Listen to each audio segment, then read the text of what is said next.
Jay Crawford, Adam the Bull, Garrett Bush, Dustin Fox, Jason Lloyd, Tyvis Powell, plus, ba-da-da-da-da, you're loving him, Mikey McNuggets. And so many big names, it would take me hours to say all of their names. The ultimate Cleveland sports show starts now. Booyah!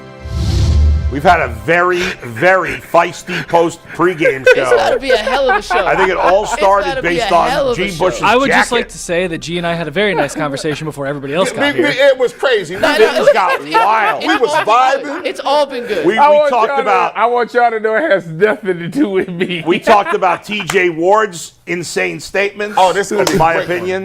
We and talked about G. Bush's podcast. Yeah. We talked about everything. But we do have to, and we'll get to all of it. And what's funny, real quick, before you jump into that, I actually had something to tell G about the show, a conversation me and him had to have. We actually didn't get a chance to have the actual conversation I told G we had. And it's a good thing, G. It's not bad. But No. Anyway, we'll get to it all.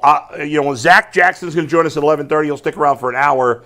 We'll talk about the coaching search in a little bit, and we'll obviously talk about it with him. We're also going to get to the Ward comments there. And he was one of my favorites when he was here, one of the few good players at the time. The Browns stunk, obviously. But I got to start with this. We've talked often about how Jason, how Jay, how Tyvis are all like crazy drivers, right? That's come up at one time or another. Why crazy driver? I don't know. I mean, you got to drive fast to get here on time. Yeah, that's true. We know Jason's a lunatic behind the wheels. He's who knows what he's probably like shaving, brushing his teeth, not even watching the road. Little did I know that one director, Steve, is a bit of a madman on the road too. No, I rode past Steve. I done flew past Steve a bunch of times on the highway. Really? He stays in the middle lane and goes. I don't know. The He speed limit. cut me off coming into the building today. Viciously cut me off. I believe it, actually. Listen, Steve has a little bit of a beard now. Yeah. He's with a leather jacket. He's out of control. Steve. he got a whole new, It's like he got a whole new vibe. he does, man. He really cut you off. Because he came in from like the other entrance of the, whatever it is. Yeah, I know what you're saying. My brain is not working right now. We have too big of a show for you to have foggy brain today, Bull. We got too many. I things know. that we have to discuss in depth. I get foggy brain every once in a while, man. I'm getting old. You want to take a couple deep breaths real quick? No, I'm fine. Sure. But Steve pulled into like the parking lot, the entrance kind of further By Noble Beast. east, right? By Noble Beast. Yes. And I came in the other one, so I had a straight shot to the garage. Right. He had to curve through, cut right in front of me like a lunatic. I believe it. I believe it. You should have rolled the window down and told him to step outside the car. That's what I would have did. You think so? That's what Who I wins did. in that fight? I thought my glasses was off a little bit. You know what? You should have while he was punching his code in, you should have rolled the horn on him. Well, it's funny because I don't know if Steve wants me to talk about it. You want me to talk about it? Steve said fair game. I'm part of the show. Okay, so Steve. So the other day, Steve came into the parking lot, and Steve followed somebody else into the parking lot, right? Mm-hmm. And if you do that, you don't have to to get into our parking lot here at WKYC. You have to punch in a code. Everybody's got their own code, as you guys know. Yes. Steve followed somebody in without punching his code. I think we've all done that from time to time. I've not done that. You've never done that? I've not done that. And apparently, whoever this was a guy, I think, right, Steve? This guy confronts Steve in the garage. Listen. Good. I get it to some degree because we don't want a stranger coming in here that could be potentially dangerous in this day and age with everything going on. But Steve's been working here 3 years. I'm glad it happened. He got hit you with the neighborhood watch. Hey, whoa. Did he ask for your ID? Yeah. He was like ice, this guy. You can't joke with that right now. You can't joke with that. Yeah, I'm about right to now. say that's a touchy subject. Some stuff that Why? happened. Because they're killing people? Yeah, I mean, it's horrible. That stuff in Minnesota is fresh. It's horrible what It's happened in not Minnesota. fun. An innocent person was killed. So they checked. By a rogue police so he had to show his badge. Did you have to, Steve? Did you end up doing it? He has to say that. Wait, has to see it. were you standing there? No, but he told me about it because he asked me after he cut me off. When I pulled it after, he's like, "Did you put in your code?" And I was like, "I did put in my code, yeah." All right, we got Mike. a huge show, Okay, and I'm not Mike. nervous, Bull. Before you say Mikey's nervous, that we're not. No, I'm not nervous. I think you were panicking because I spoke the truth about what happened in Minneapolis. No. I just Okay. want to make sure we get to this coaching. Yeah, topic all right, let's before get to we it. bring Zach on and get to the rest. We got a huge show. We're also going to talk Ant-Man versus Spider-Man tonight in the first of 2 matchups in 3 days between the Timberwolves and the Cavs. We're going to get to it all. Oh, I thought we were talking Marvel movies. I didn't know where you were going with that. Yeah, I was like, See, you got to keep them on your toes. Yeah. Keep them on your toes. But we start Yeah. with the latest in the Browns coaching search. It's brought to you by FanDuel. Fridays already feel different during basketball season, and FanDuel is making them feel even better every Friday night before the games tip off. FanDuel gives fans a new way to kick off the weekend with NBA Happy Hour. NBA Happy Hour is your official pregame, a limited-time window where special offers drop right inside the FanDuel app before the action starts. So before tip-off, check the FanDuel app and see what's dropping during NBA Happy Hour every Friday from 6 to 7:30 Eastern Time. A little basketball, a little action, a whole lot of energy. That's NBA Happy Hour only on FanDuel, the official sportsbook partner of the NBA. All right, guys. I didn't send out the actual topic for the Browns coaching search until basically this morning because we were waiting to see if there was any new news. As of 11:06 a.m. on January 8th, the Browns have still requested permission to interview 3 candidates plus the 2 that they already have in-house. So it's only 5. We haven't Only heard 5. any other names. We know Jim Schwartz and Tommy Rees are interviewing today. Yeah. And as I was talking to you and G this morning, Tyvis was walking behind me, and I said, hey, how we're going to phrase this topic is both Tommy Rees and Jim Schwartz have been on Kevin Stefanski's staff for the last 2 years. In the last 2 years, the Browns Schwartz have won 3 years. 8, I'm just saying, in collection, those 2 each Oh, of I the see. last 2 years. Yeah. Schwartz was obviously with them in 2023 as well. They won 8 games over the last 2 years. Would promoting one of those 2 to the head coaching position fix the Browns' issues? And as I was looking at you, Bull, Tyvis was walking behind me and said, and I quote, "Oh, hell no." So, Yeah, Tyvis, so you go first. you can Tyvis. start. You say no, promoting one of these 2 would not be a good decision for Cleveland. The truth of the matter is it's probably going to end up being that way, but I don't think it's the right decision because they're part of a losing regime. I mean, they just lost the last 3 years, or 2 years, excuse me. I just don't think that it's the right thing. You fired the guy, but you're going to hire a guy that was his understudy. Like, that doesn't make sense to me. I think the point of firing the guy is because you need a whole new voice in the room. So why would you just promote a guy that was part of the losing staff? I just don't think that's the right move. You talk about specific. Both of them. Oh, that's wild work. Nah, we can't do that. That's wild. Here's why. Here's why. So you don't want either of them either? No. Okay. I'm saying He'd take Jim. I'll take Jim Schwartz. Tommy Rees, I just think isn't experienced enough. I think given this job and given what the Browns need to do and the track record and the progress they need to make in 2 years, I don't believe that Tommy Rees this early as a play caller in his career is a person that they should bank on at this point. But you like Schwartz. Now, Schwartz, here's the difference. Here's the reason why I give Schwartz a completely different thing to him. Because Schwartz was basically the head coach of the defense. He had nothing to do with the offensive play calling. He had nothing to do with offense. And the issues with the Cleveland Browns were offensively based. So for me, I look at Jim Schwartz. I look at it where, you know, you talk to the people in the locker room, they say they like him. They say they mess with Jim Schwartz. They say that, you know, he has a good vibe around the league. He was respected. So to me, I wouldn't have no problem with Jim Schwartz. As a matter of fact, as I look at this list, if you wanted to tell me which person do you have the most faith in, it would probably be Jim Schwartz out of the rest of these guys coming in from the outside. I just said the exact same thing this morning. Of the 5 names on the list, Jim Schwartz would be my top choice. That doesn't mean he is the best choice because the other 3 guys, or the 3 guys that weren't here, they've never been head coaches. We don't know what they would be at head coaches, especially Dirty and Pincher, because I feel like those guys. I've only heard of Pincher because I'm a Bengals fan. Otherwise, I would have never heard of him. Pitcher?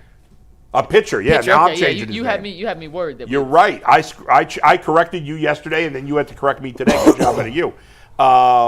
But Pitcher and Dirty, like these guys are basically unknown. They're not unknown. The interesting thing about those 2 guys, they both have some experience in front offices as well as coaching. You talking about Pitcher and Dirty. Pitcher and Dirty, Okay. yeah. Also, neither one of them has ever called plays.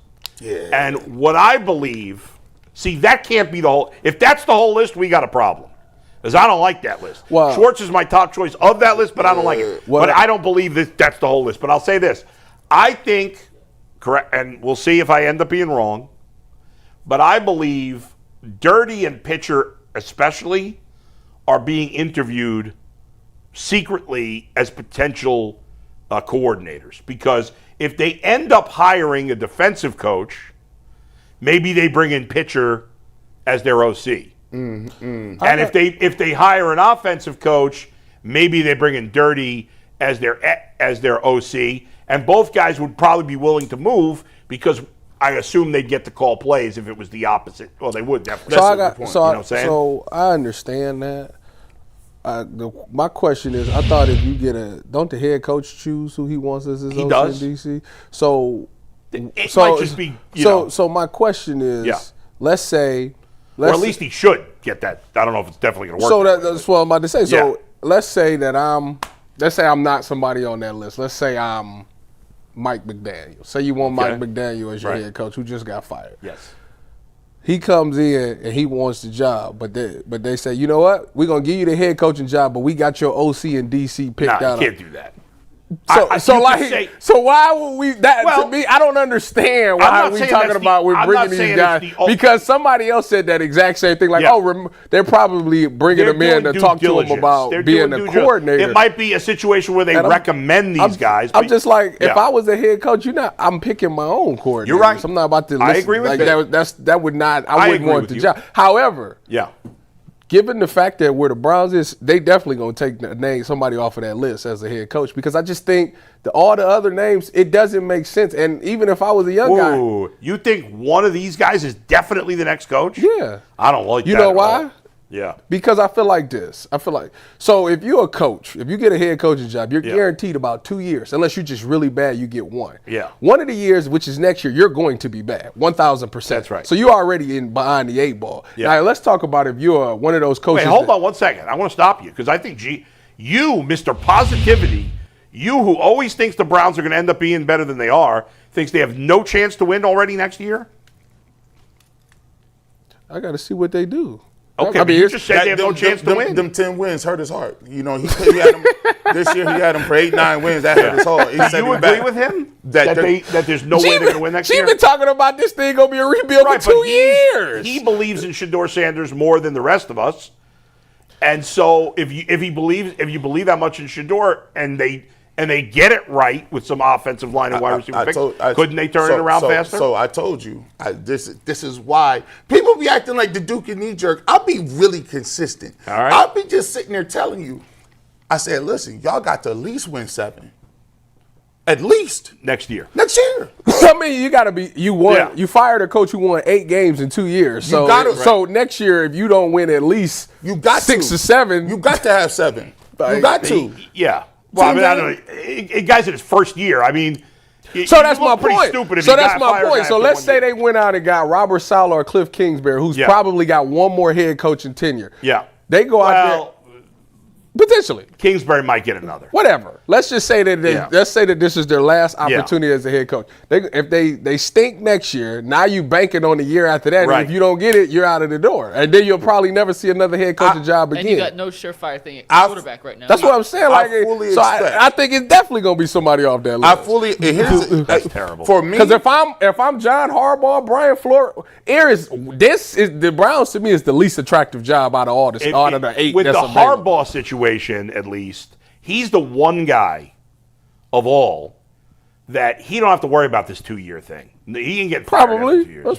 Probably. The only way the Browns could get Harbaugh if they make him a Godfather offer. Yeah, it'd have to be like 10 years, 20 million a year. He's not. He's 10 years, 200 million. Even that might not do it. Where he is in his trajectory, it just don't. The timeline don't add up. Where he at is with his trajectory. Yeah. Like you've been winning. You was at the pinnacle. You probably really thought you was close to winning the championship. Yeah. And now you want to come back all the way back to the primary spots. The only way he do it is if the Browns offered him ridiculous money, and like he he's probably confident in himself. He'd be like, I'll turn that around in 2-3 years. But he may feel that there's better places with easier. Well, there are better places, but if the Browns make him like a crazy fun money offer, this place, we'll get to whether or not it's the most toxic in the world. Make sure y'all check that out. Yeah. But this is a very difficult place to win. In general, this is a very difficult place to win in any sport, football, basketball, and baseball. The expectation levels we never see eye to eye. We have a lot of different things in terms of different personalities in our ownership groups. So Cleveland is not a place for the weak of mind or the faint of heart. If you ain't really ready to roll what city is for the weak of like Miami? But there's not many. I mean, but our reputation precedes it. So we don't have we have no reputation nationally. No, it's the worst. It's the worst nationally. Not media-wise. I'm saying, but people feel like Cleveland. If you say I'm the coach of the Browns, they feel like, oh, that's the worst job. I mean, I can tell you as someone who's not from here and moved here 2 years ago, or like in 2022. Yeah. I'd never stepped in Ohio once in my life. I was like, Cleveland? Like, I had heard nothing good about Cleveland. Nothing. Now I got here, it is completely. But had you changed heard my anything perspective. bad? Yeah, you hear it, and I'm actually agreeing with you. And all the I'm talking about I thought you brought up the media coverage. No. I said we He's teased just that saying for later on. But the perception. It could not be more wrong. You mean the perception of the city? The perception of the city. Yeah, and the Browns. And the Browns and our teams. The perception of the Browns is accurate. Right. The perception of the city is wrong. Right. But yes, but that is there. But yes. for those individuals who don't know about the city or only see it here passing, you're just like Cleveland. It's thought of as a negative.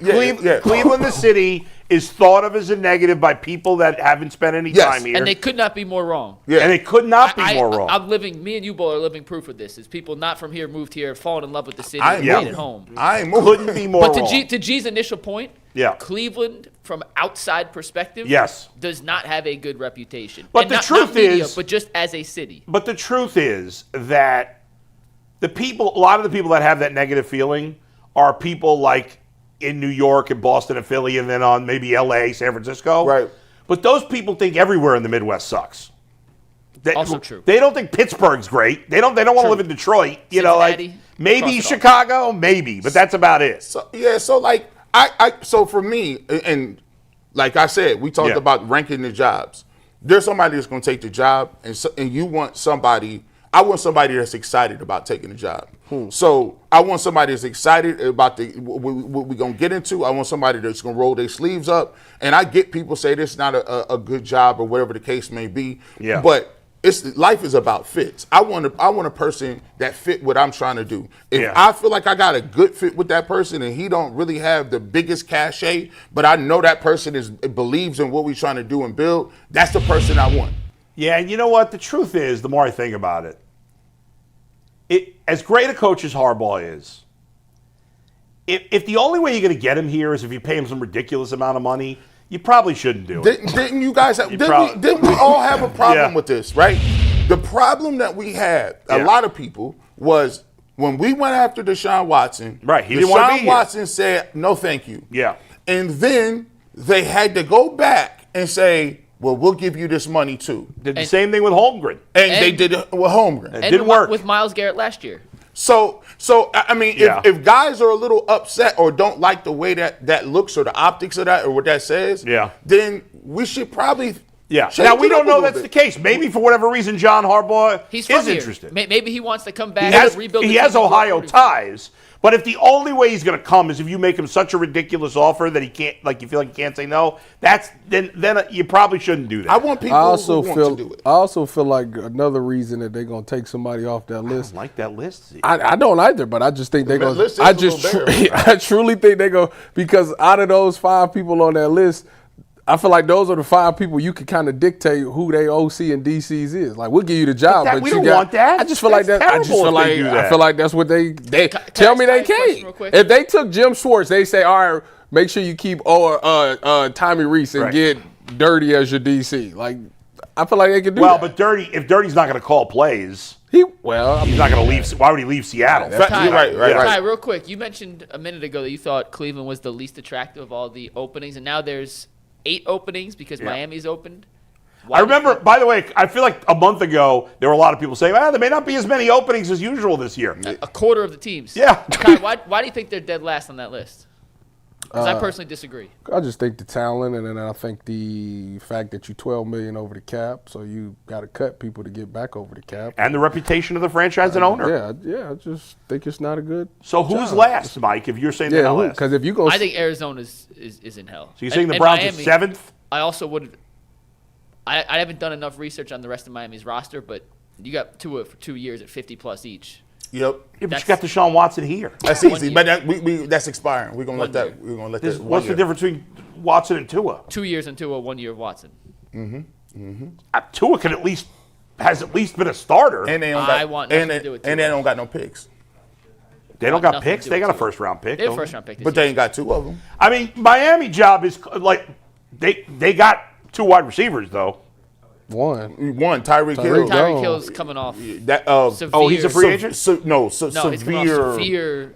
He messed up his whole leg. Jalen Waddle's way better than anything the Browns got. That is correct. Okay, And got A-Chain. They got A-Chain, a stud. But their defense. By the way, I was watching. I wanted to last night. I got, I was watching all these ridiculous things, and I was watching like this one guy made a video of. Or he did his own 2025 redraft. Mm-hmm. Okay? And in it, once he did the redraft, he then played like Madden simulated of the season. Mm-hmm. And in this redraft, Quinshon Judkins ended up on the Steelers, and he finished with 1,600 yards and like 10 touchdowns. I like to redraft. Who was the first overall pick? The first overall pick was Tyler Dart. And then Ward went 2. So you are saying Quinshon Judkins is elite? He was the third wide receiver, second running back taken. But the Browns had 3 players in the first round. Graham went later. They had the Browns taking what's his name? The guy on the Giants, the defensive lineman. Abdul Carter. Abdul Carter. So is Carson Sweatshirt better than Abdul Carter?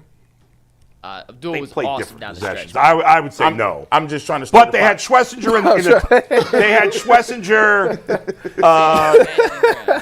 not Fannin in the first round.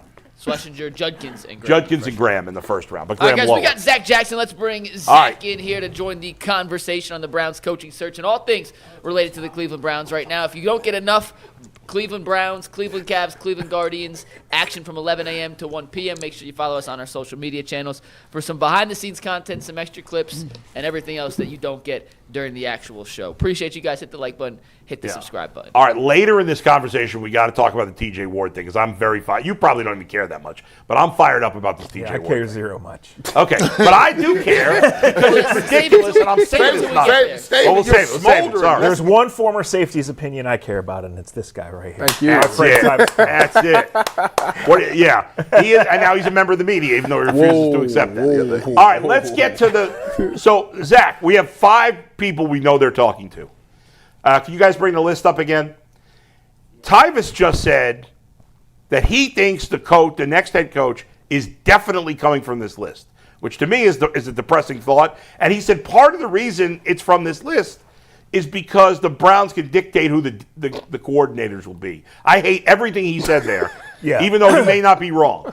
I hate that thought. Yes. He's probably wrong. Okay. To me, Jeff Hafley, Chris Shula, and Robert Saleh are at the top of the list. Okay. And they all coach this weekend, so they can't interview until at least next week. Okay. So they're not. I'm excited about that. I was like, this list is Minimowski. I said, you got something else for me? Cool. Yeah. All right.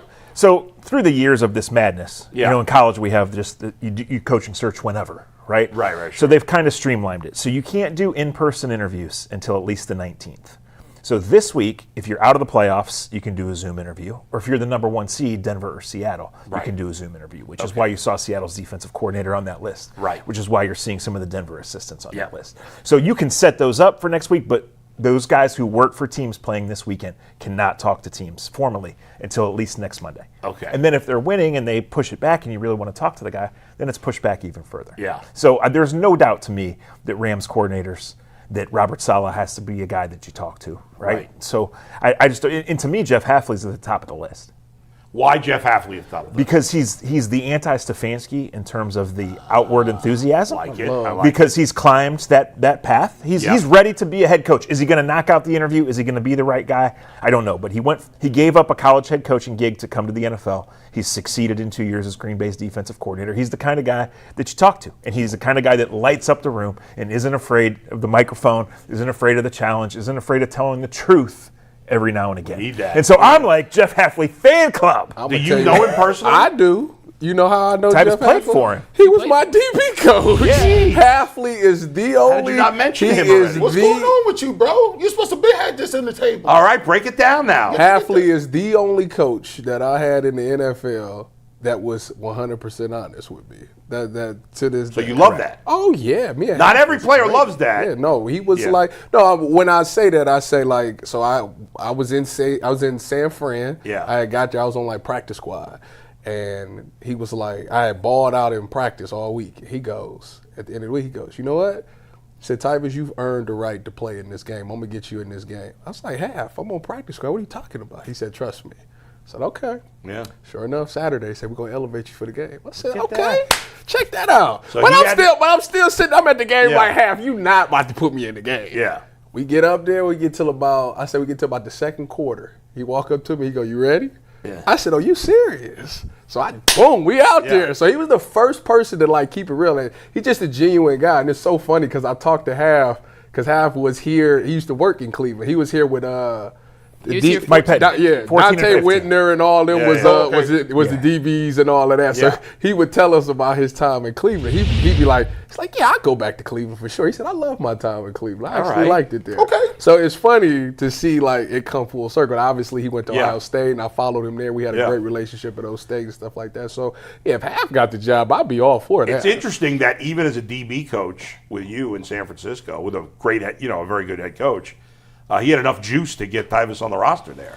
Yeah, Like the Half, position that's my coach. guy. I don't know I how seen solid Half when we played the Yeah. Packers. He was because I be in the press box. So Yeah. at halftime when they go sprinting by, he saw me. He goes, "Hey, let's talk. Me and you, let's link."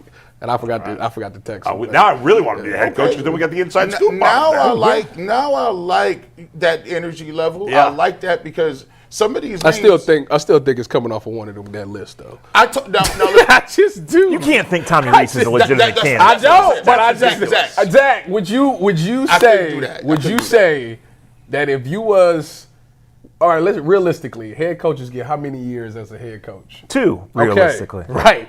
Would you say next year is going to be a good year for the Browns?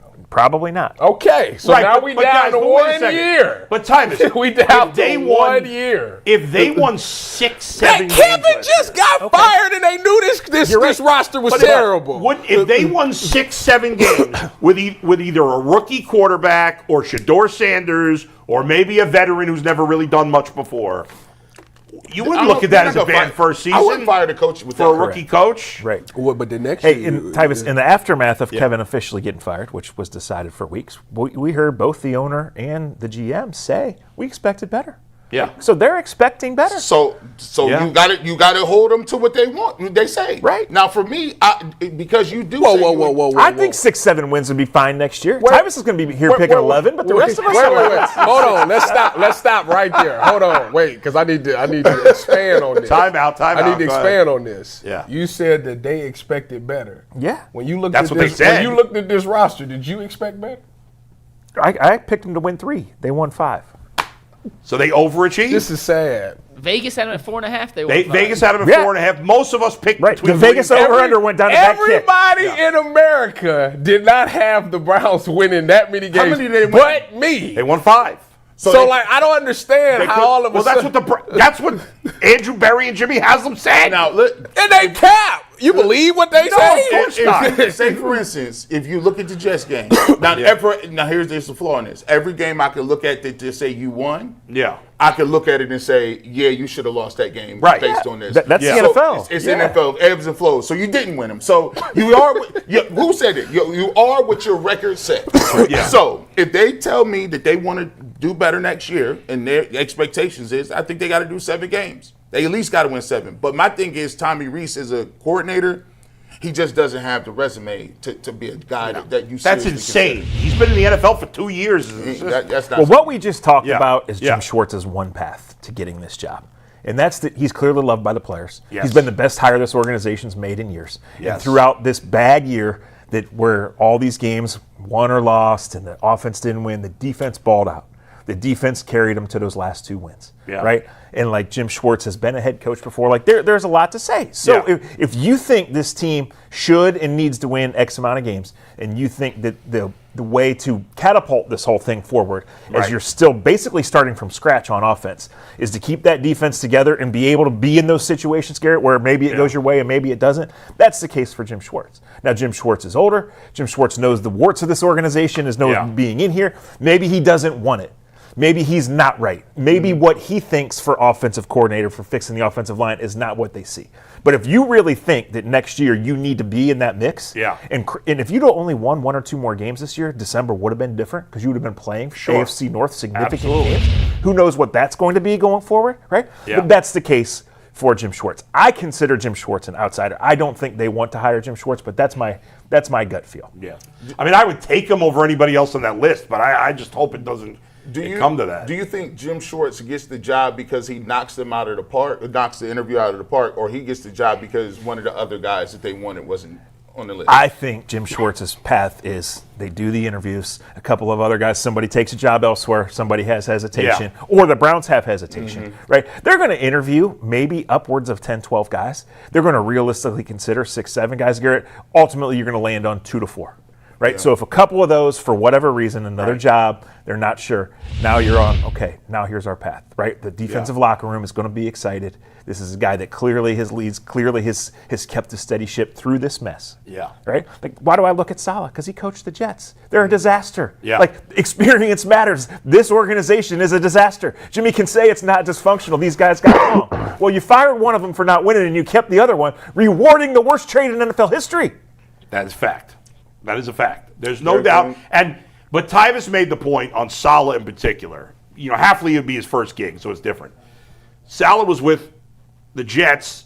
Now he goes to the Browns, arguably the 2 worst organizations in the sport. If he gets fired, he's probably not getting a third job. No, very rarely does that happen. So why would he take it? Well, we don't know what his motivation to be a head coach again is. We don't know what his situation in San Francisco is. Been pretty steady out there for losing all his guys, right? They're always a contender. They've done a great job. Yeah, they lost everybody, and they're balling. Do you think Hafley's going to be in high demand for other teams? He's already been requested. Like I said, he can't so be on the it's going to be hard formal for the list. Browns, right? I mean, I don't know, Bull. I mean, they're going to come quickly when they start coming off the board. Yeah. Now, there's 8 openings, right? So, and if you consider that Harbaugh might not take this job, but I don't know. That's a good question, but I don't think Hafley's in position to do that. I think Harbaugh's probably the only one in position to say no thanks. Or if you get into like the Signetti, Dan Lanning guys, who are, if you would call them, they're going to Well, Zach, about that, do you think, because Harbaugh said he doesn't want to interview till next week, and obviously some of the guys you mentioned earlier that they're still coaching, like they can't actually interview until next week when they're done playing. Do you think it's going to be Harbaugh as the first domino to fall, then we'll see all the others get filled, or do you think teams, unless they're explicitly told by Harbaugh, and I'll ask in Cleveland's perspective what you think about him in Cleveland, they'll wait until he makes a decision before actually going forward and hiring someone else? It's an interesting one, Mike, because not only do you have the Rooney Rule that mandates it, but you have the reality of just because if you get an interview with Harbaugh doesn't mean he's going to take it. So you have to go about your business, right? Yeah. Like these teams are interviewing Stefanski because they consider him a legitimate candidate. And everybody's got to get to the 19th to do these in-person interviews. So you wouldn't just stop. You know, if whoever Harbaugh interviews with, there probably is a short list. He probably would say, like, I'm doing this because, but you don't know that it's going to work. You don't know what his demands are going to be, what his fit's going to be. Yeah. So you still have to go about your business. And I hear all the people saying they're interviewing for coordinators, they're doing this. I'm not saying they're wrong, but you have to use this as an opportunity to get to know guys. You have to go in with your ideas and what you want. And if they get challenged by somebody that you interview, that can only benefit you going forward, right? You have to be open-minded and patient in this process. If the Browns don't have a coach until January 30th or even the day after the Super Bowl, that doesn't matter. For 26 years, it's been a race to nowhere. Yeah. This is not a race right now. You mentioned Hafley and you mentioned Saleh. Who was the third guy? You mentioned a third guy that we don't have on the list. Chris Shula, the Rams defensive coordinator. Is he David Shula's son or nephew? Yes. David Shula was the worst coach I've ever seen in my life. Yeah. And so I've now poisoned his son because I'm like, well, he can't be any good. His dad was the worst. Yeah, so he was a Miami, Ohio teammate of McVay. Okay. And then he was actually the coordinator at John Carroll just down the street here for 1 year, and before his second year, he got his first NFL opportunity. And then he's been back with McVay ever since, I think, since 2017. Okay. 2 years as Rams defensive coordinator. He's going to be on the list. Not the yet McVay 40 tree years old. The McVay tree is pretty good, outside of Zach Taylor. I sent you the list yesterday, and, I'll read it for people here. But it's a great tree. Some of the guys on the – let me scroll up to find the text. Where was it? There's a lot of text in the group chat yesterday. Jeez, come on now. But Liam Cohen, Mike LaFleur, Matt LaFleur.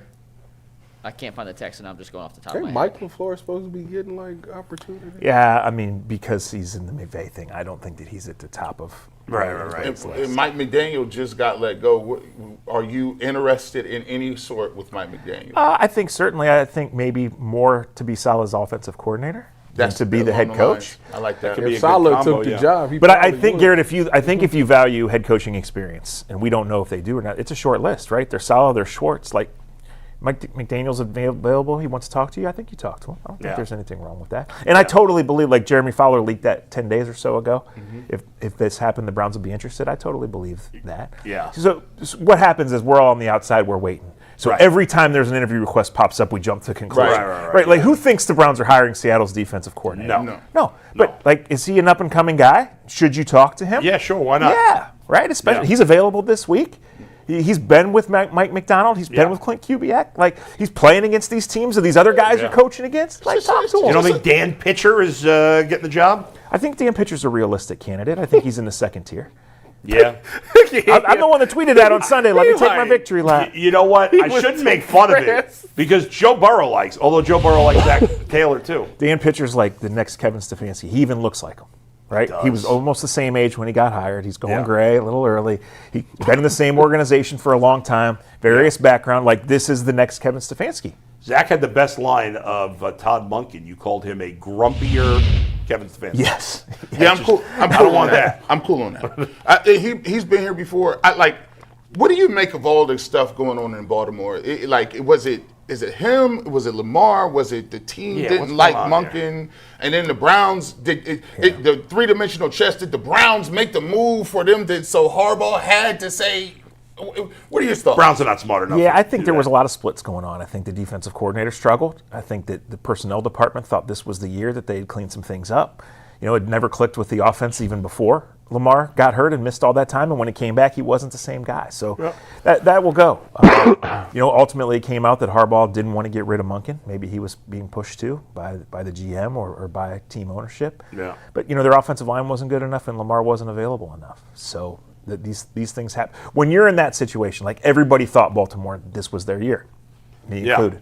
And it doesn't work out. And you miss the playoffs. I could see, I don't think from November 15th on that Harbaugh knew he was coming back, right? And I'm not putting words in his mouth, and maybe he'll eventually talk about it, maybe he won't. But when you're supposed to be here and you're only there, and there's a lot of things going on, that's what this is. Like, having this job for 2-3 years is a long, long time. Having this job for 18 years. Crazy.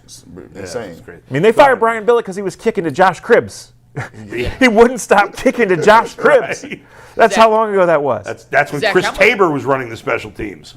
Go ahead, Mike. Zach, how much do you think the Browns' current quarterback room and their ability to find another quarterback, whether it's via draft, trade, free agency, will impact the candidates that are actually interested in taking this job? Yeah. If someone like Shedeur and likes Deshaun, they're certainly more interested, and vice versa, may not be as interested, right? I think, Mike, in the short answer department, I think it's a lot. Because if you're looking at somebody and they could go to Atlanta where they have an offense, or they could go to Tennessee or the Giants where Cam Ward and Dart are in place and they're not finished products, then that's easy.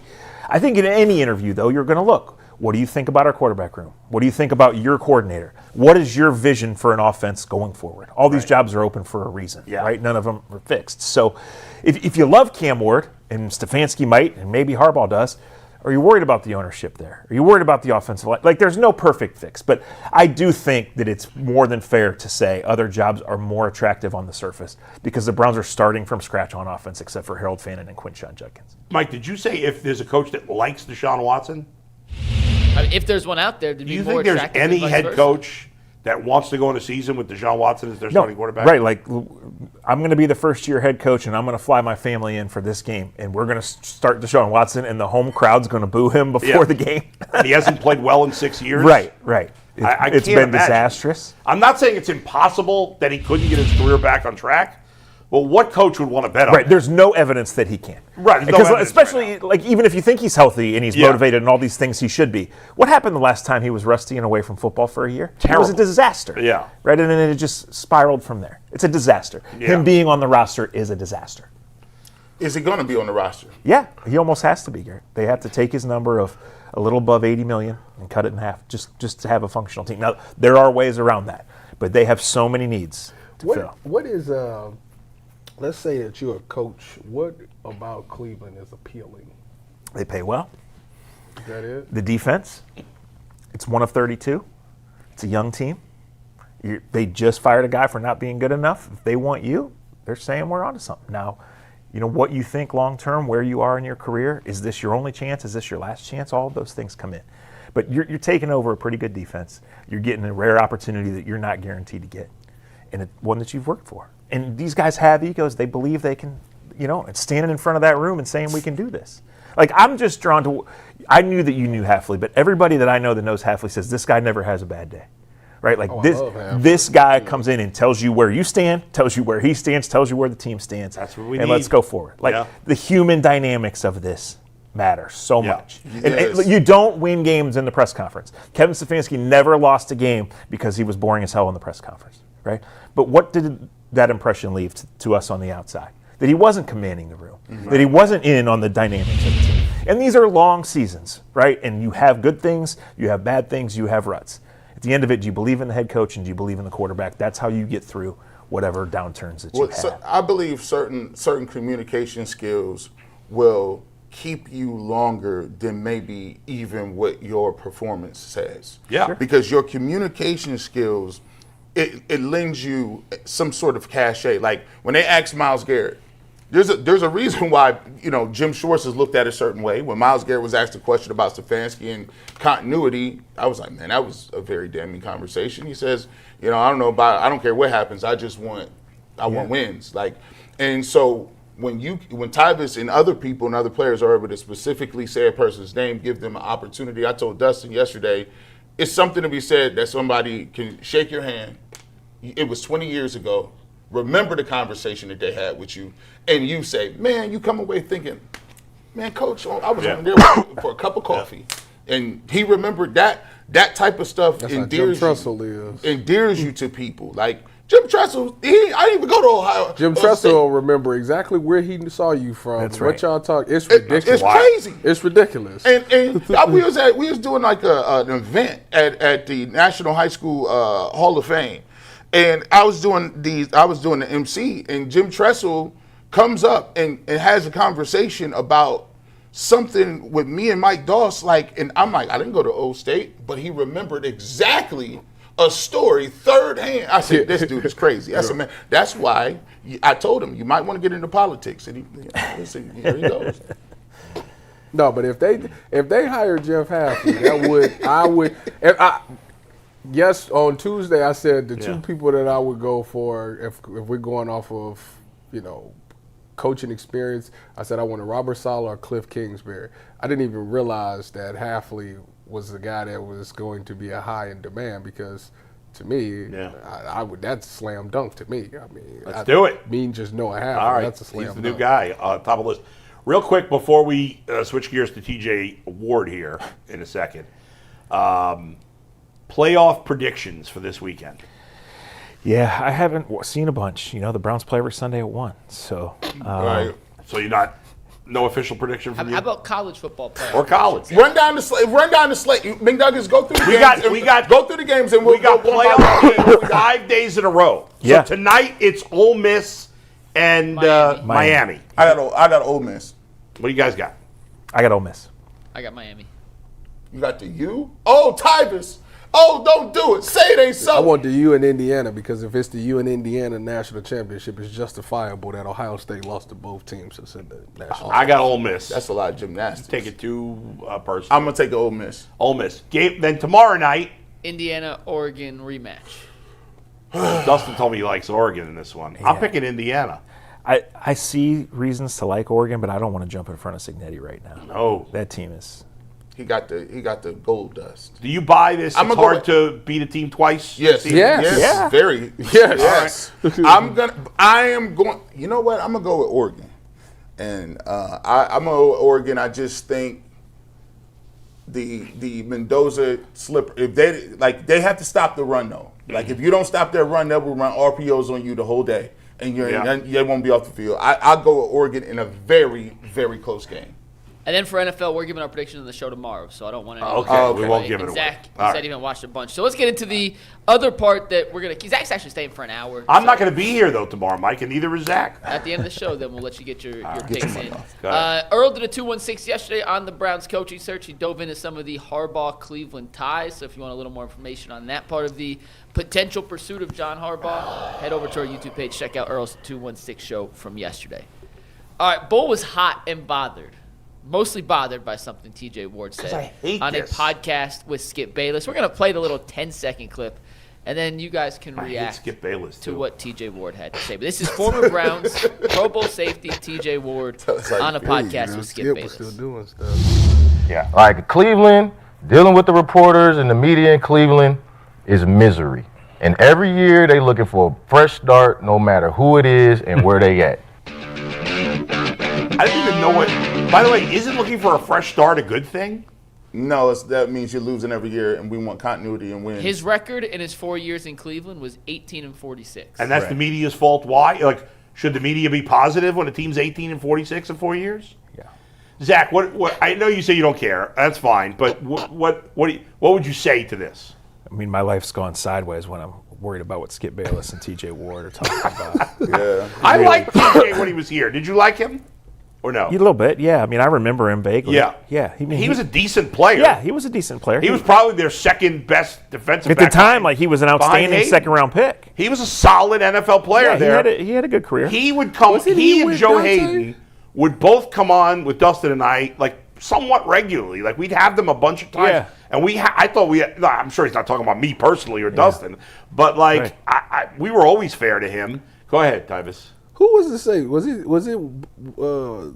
Who was his other safety? TJ Ward? Was it Tashawn Gibson? It was Gibson.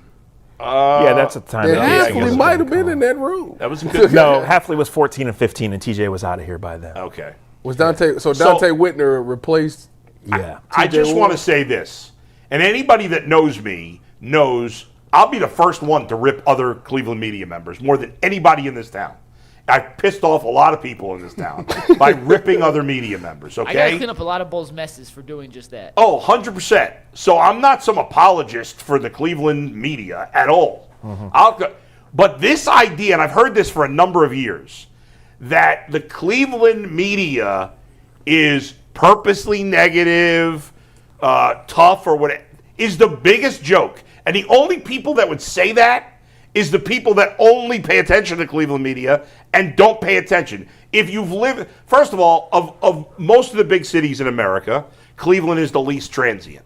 If you don't know what transient means, it means people that have lived in other areas, right? Mm-hmm. So in New York, in Boston, in Philly, in LA, in San Francisco, in Chicago, you have way more people living in those places that are from other parts of the country. It's way more common than it would be in Cleveland, right?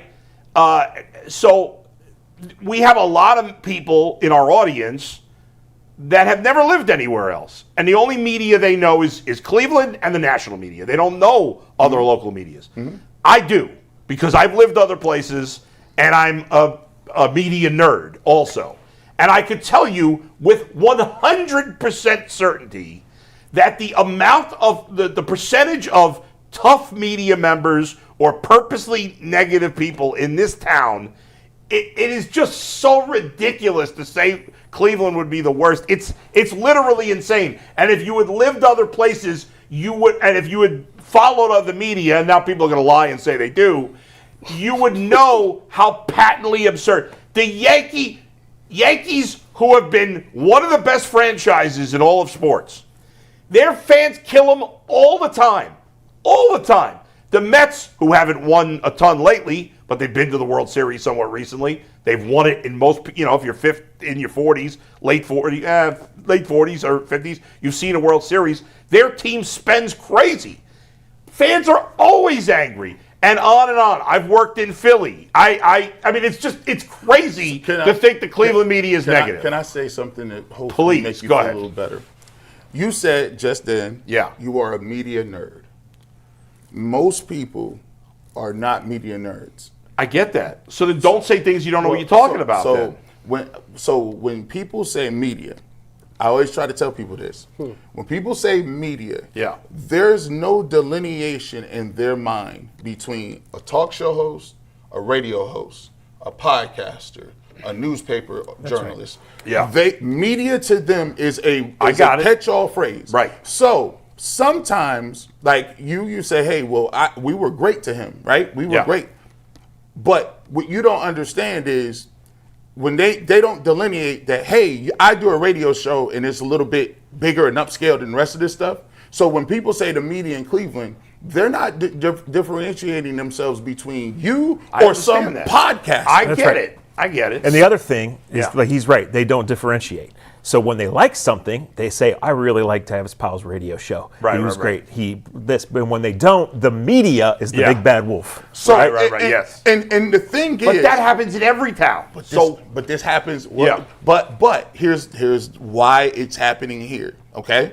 So the reason that they're saying big, as in it's in Cleveland, is because Cleveland has had the spotlight for 6 consecutive years. When McNuggets got here, I told him, we came in and we started with Johnny Manziel, right? Well, that was no.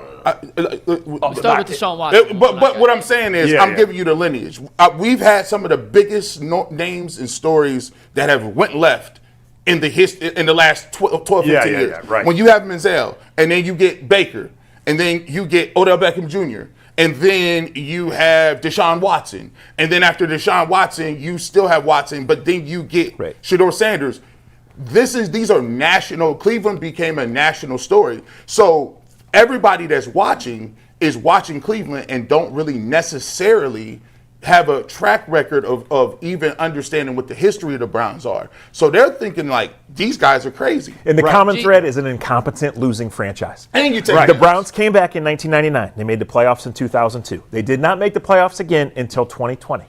And they made it again in 2023, and since then they've won 8 games in 2 years. It's the losing. It's constant losing. Right? The Browns have had 42 quarterbacks since 1999, right? When Harbaugh took the Ravens job, the Browns were on quarterback 10.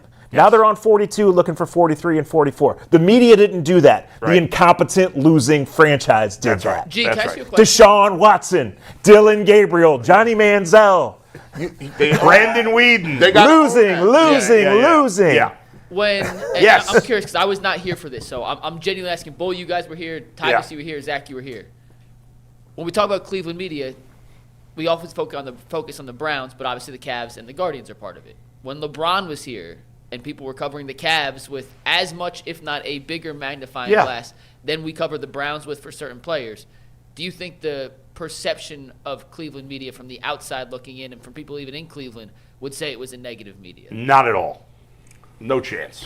So let me. And by the way, before you jump in, that's not even what I'm talking about. I'm saying we have fans. The fans in Cleveland, a lot of fans consistently say the media here is negative, or purposely negative, and that is false. It's just absurd compared to other markets. Absurd. Well, what is there to be positive about? Well, the Cavs and Guardians have given you positivity. Oh, listen, I thought we were talking about the Browns. There are more butt kissers in Cleveland media to the teams, percentage-wise, than in most markets. That's right. That's a fact. It's 100% true. So there's no purpose.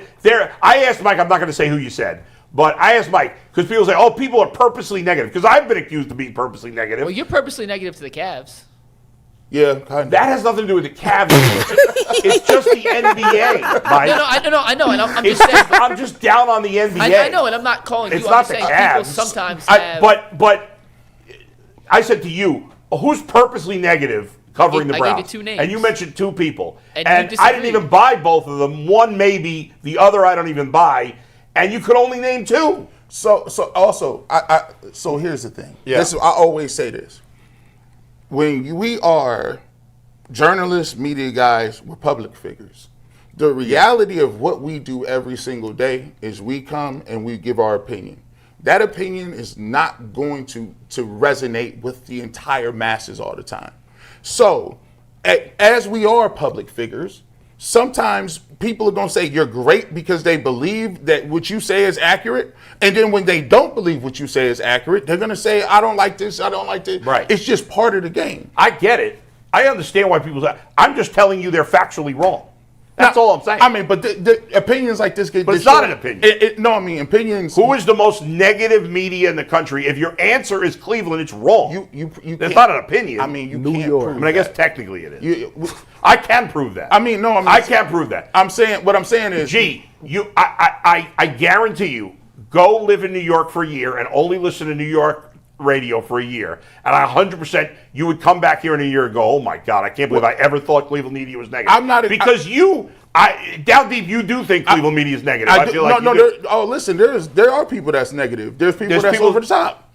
There's people who you think there's a lot of people that are purposely negative in this town. There are people. I do think it's some negative. There's people. some negative. And cats. there's negative people everywhere. Is all. That's I'm saying. that's all I'm saying. That's it. That's the thesis. Now, Tyler, I want to ask you this question because you sit here. Go ahead. Oh shoot! Now, why is it? I'm not in the media, so I can't really No. see. That's I can't that's really my see. question. Why is in it? fact, you're in the Columbus media too. You're too media. Why is it that That's you cap. have an issue with saying that you're in the media? Is it because of the negative connotation? Yes, that comes with it? yes. That's silly. That's what it is.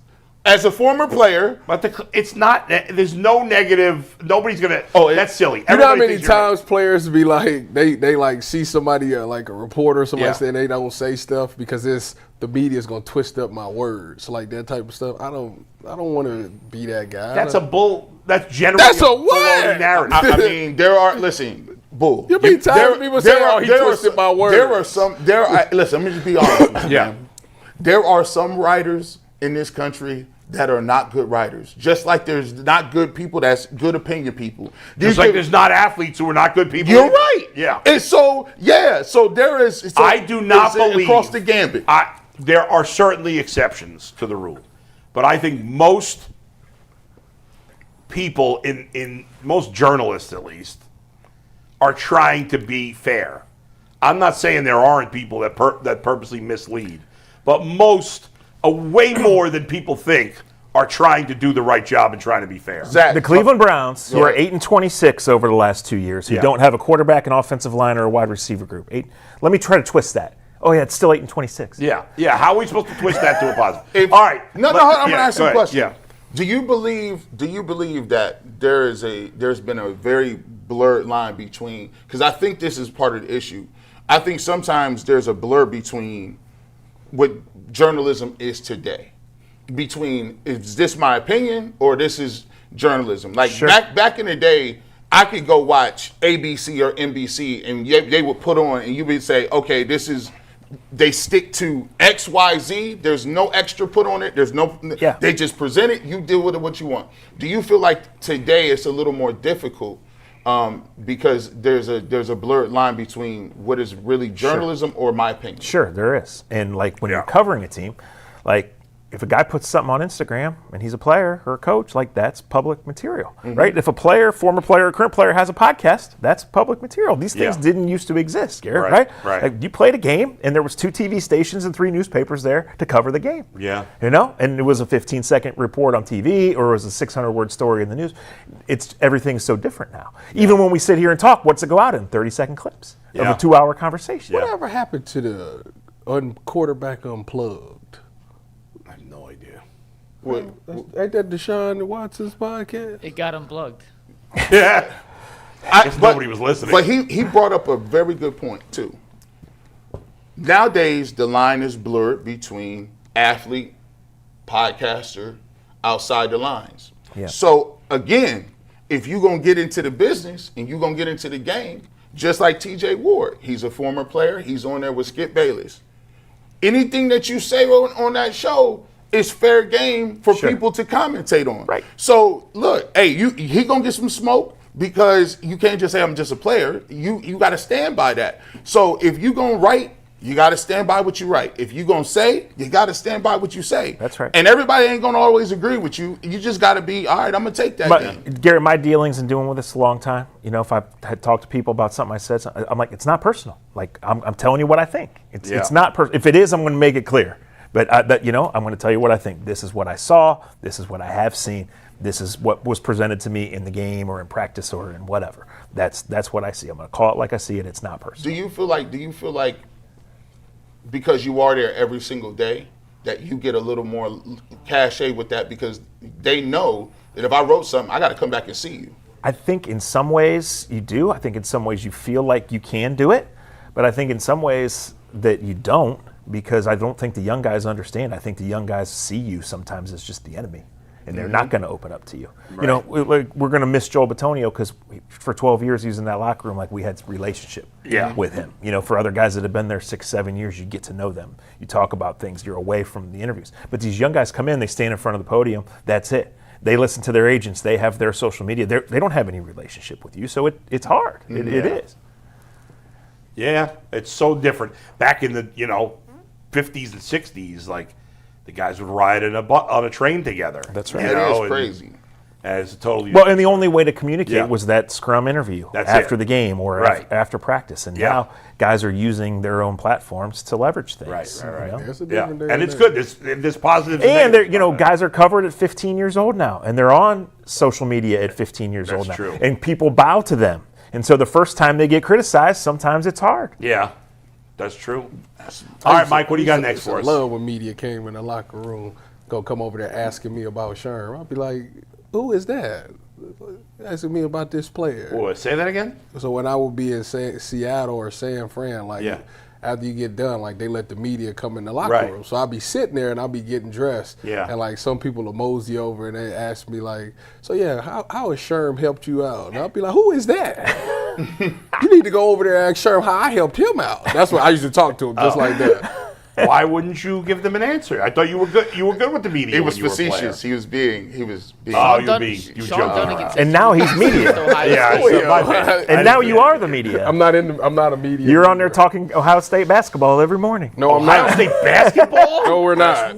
No, we talked about them for one segment about how they gonna burn out everybody because they playing 33 and 35 minutes and zero bench they have points. no bench points. No bench?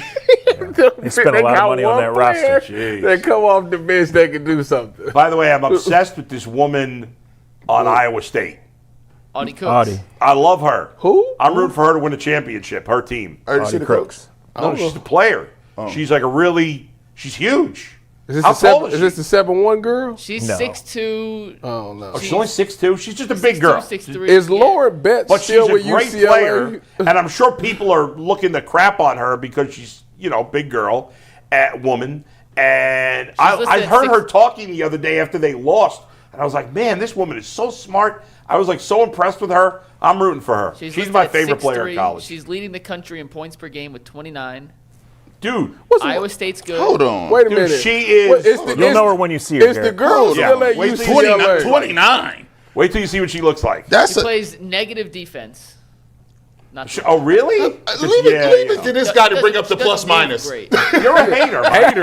He's a hater. Big 12 women's basketball plus minus. I mean, she's a negative defender. You're purposely I mean, negative. she's awesome. Look, she's been around for 3 years. Hey, You just found her. I've been an Audie Crooks fan for 3 years. in the NBA, you don't have to play defense at all. You get paid, max money. Well, that's with NIL. It's still in college basketball. NBA. Well, I saw a headline, Yeah. apparently ESPN is getting the same exact rate for commercials for women's basketball as they are for men's college basketball now. I'm not surprised. Yeah. That's Because wild. you know the women more. Hannah Hidalgo, Filthy. Notre Dame. She Filthy. 5'8". She is a beast. Did you look up this woman? I'm watching her highlights. This is terrible TV, by the way. Yeah. We have to apologize. Terrible rate. But This you is got to nasty. see her. Well, listen. it's I wild. can promise you, in overtime, he's going to give us his WNBA big board for the All right, upcoming good. draft. Yeah. We got I'm Crooks in. on it. We got Hidalgo. There's a couple right, highly regarded prospects. But we got, speaking of prospects, Yeah. a draft prospect that just declared for the NFL draft that could change how the beginning of the draft pans out. We'll tell you about it in a sec after the reminder that FanDuel is the official sportsbook sponsor of the Ultimate Cleveland Sports Show. Fridays already feel different during basketball season, and FanDuel is making them even better every Friday night. Before the games tip off, FanDuel gives fans a new way to kick off the weekend with NBA Happy Hour. NBA Happy Hour is your official pregame, a limited-time window where special offers drop right inside the FanDuel app before the action even starts. So before tip-off, check out the FanDuel app, see what's dropping on NBA Happy Hour every Friday from 6 to 7:30 Eastern. A little basketball, a little action, and a whole lot of Friday energy. That's NBA Happy Hour, only on FanDuel, the official sportsbook partner of the NBA. All right, guys, we got news yesterday that Ty Simpson, Alabama quarterback, is entering the NFL draft. His dad is John Simpson, who's been a Division I head coach for over 20 years. And to ESPN, John said that every general manager they spoke to gave his son a first-round grade. Now, before that decision, assuming Dante Moore came out, assuming Fernando Mendoza declares, those were considered the top two and only two first-round quarterbacks in the 2026 NFL Draft. If you want to take John Simpson at his word, the general managers have his son as a first-round prospect. That would make 3 potential first-round draft picks in the upcoming draft. Zach, as our college football aficionado, not named Tyvis Powell, what do you think of Ty Simpson, and would having a third quarterback with a potential first-round grade, how could that impact how the first couple of picks go, including the Browns pick at number 6? Well, it won't impact the first couple of picks, assuming Dante Moore declares, but it certainly does impact the first round of the draft. And I would point out that first round grade across the board is a lot different than top 10 grade across the board. Right. Ty Simpson, this is an interesting decision because he comes in with 0 momentum. He had a great start to the year. Yeah. He had an awful finish to the year. He was injured. He was removed from the game because of the injury. But he only has 15 career starts. He's a 1-year starter. He's the rare guy who bided his time and wanted to start for Alabama. Yeah. But a lot of people thought he would hit the portal. Instead, he's coming to the NFL, probably because he thinks that this is a bad draft class and he can be a first-round pick. Yeah. But in terms of the Browns, this is where this gets interesting. He's probably not in consideration at 6. He's in consideration for that second-round pick or after some sort of move. And then fans are immediately scarred by how many times are we going to take a guy at 22 and he's going to stink. So, I think he's ultimately going to have a grade of 11 to 25. I ultimately think he will get picked in the first round, but there's a lot working against him, specifically the fact that so few guys with that few starts have succeeded. Well, the most recent, Anthony Richardson's been a disaster. Correct. Trubisky, disaster. And J.J. McCarthy. J.J. McCarthy so far, disaster. Yeah. And Dwayne Haskins, right? Yeah. Can I give None of those guys one have been any caveat good. to Simpson, Rest though? in peace. And I'm not saying this is making a difference, but he is 23. And he has waited to Zach's point. And he's a coach's not son. young. Like, there's a lot to like. If you go back to the first 5-6 games of the year, this guy was playing phenomenal. Yep. And it Well, was after like, the first game, from the second game, In Dane Brugler's Yes. Florida State, he was not good. In Dane Brugler's most recent top 50, which was back in October, so keep this in mind. He has not updated his top 50, at least publicly, since October. He had Ty Simpson as the number 3 overall prospect and the number 1 quarterback in the class. Now, a lot has changed. That is, as to Zach's point, A lot has when changed. he was playing at his best. Yeah, he was a high. And he's going to come in. How you thought Yeah. he was. A lot has changed, and he's going to come in the 20s, but we see it every year.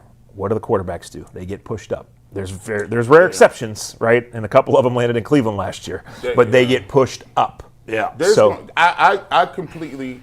So my hypothesis as we at Tyvis is, I feel like there was always going to be 2 quarterbacks in this draft, no matter who it was, and they figured out who the top 2 was going to be. But I feel like there is 1 quarterback in Ty Simpson, and there will be another one that somebody going to talk themselves into. Who could the 4th guy be? I mean, they got Garrett Nussmeier, or somebody's going to say Aller or Klubnik or whichever one of these guys they fall in love with, because somebody's going to go throw at a combine. Later picks. I don't think they're getting talked into the first. I mean, isn't there a chance that he could go 3rd overall to the Cardinals? There's a chance. Yeah. That seems highly unlikely. I don't. When you watch him play, I don't like his trajectory. Is like you want to go into the draft like Dante, right? I'm said and climbing. Simpson hit a point where he was mentioned as one of the dudes that was going to be the 1st overall pick. Yeah, he was. But then he got injured. Then they start talking about, is he slight of build? What does his arm strength look like? The way that they played down the stretch again, they couldn't move the ball against Alabama, or excuse me, against Indiana. Judging a guy based on one game seems like a mistake. We judging him based on like 6 games. Like it's 12. I mean, he played 12 games. Teams with 2 first-round picks are going to take a long look at Ty Simpson. That's the Cleveland Browns, and another one is the Los Angeles Rams. They're going to need to make a quarterback replacement down there. They have Atlanta's first-round pick and their own. I can't believe Atlanta traded. Hey, Zach, real quick. Based on all your time covering the Browns, covering Andrew Berry, knowing the Browns draft guardrails, et cetera, do you think what you've seen of Ty Simpson fits kind of the general archetype of what Ty Simpson is as a quarterback?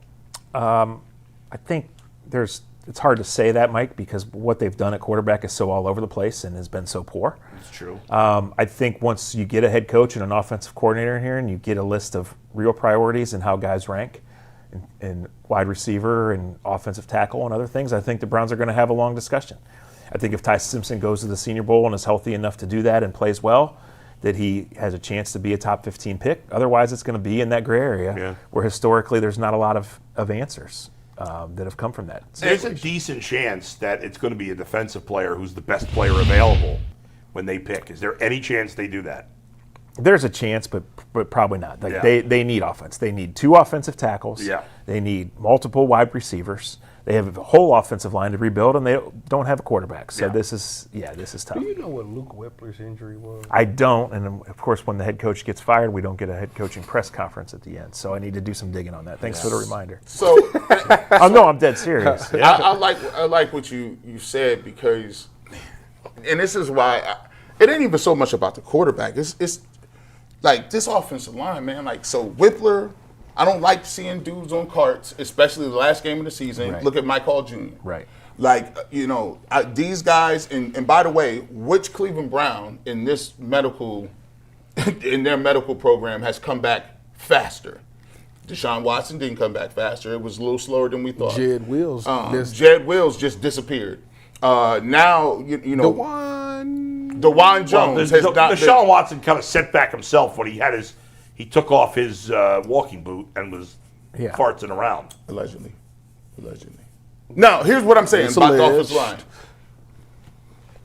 What where are they? Like, they got to draft and they got to get some free agents, because how are they going to get the free agents? Tevin Jenkins, I don't know what you thought about his play down the stretch. Is he a guy that they would think about extending?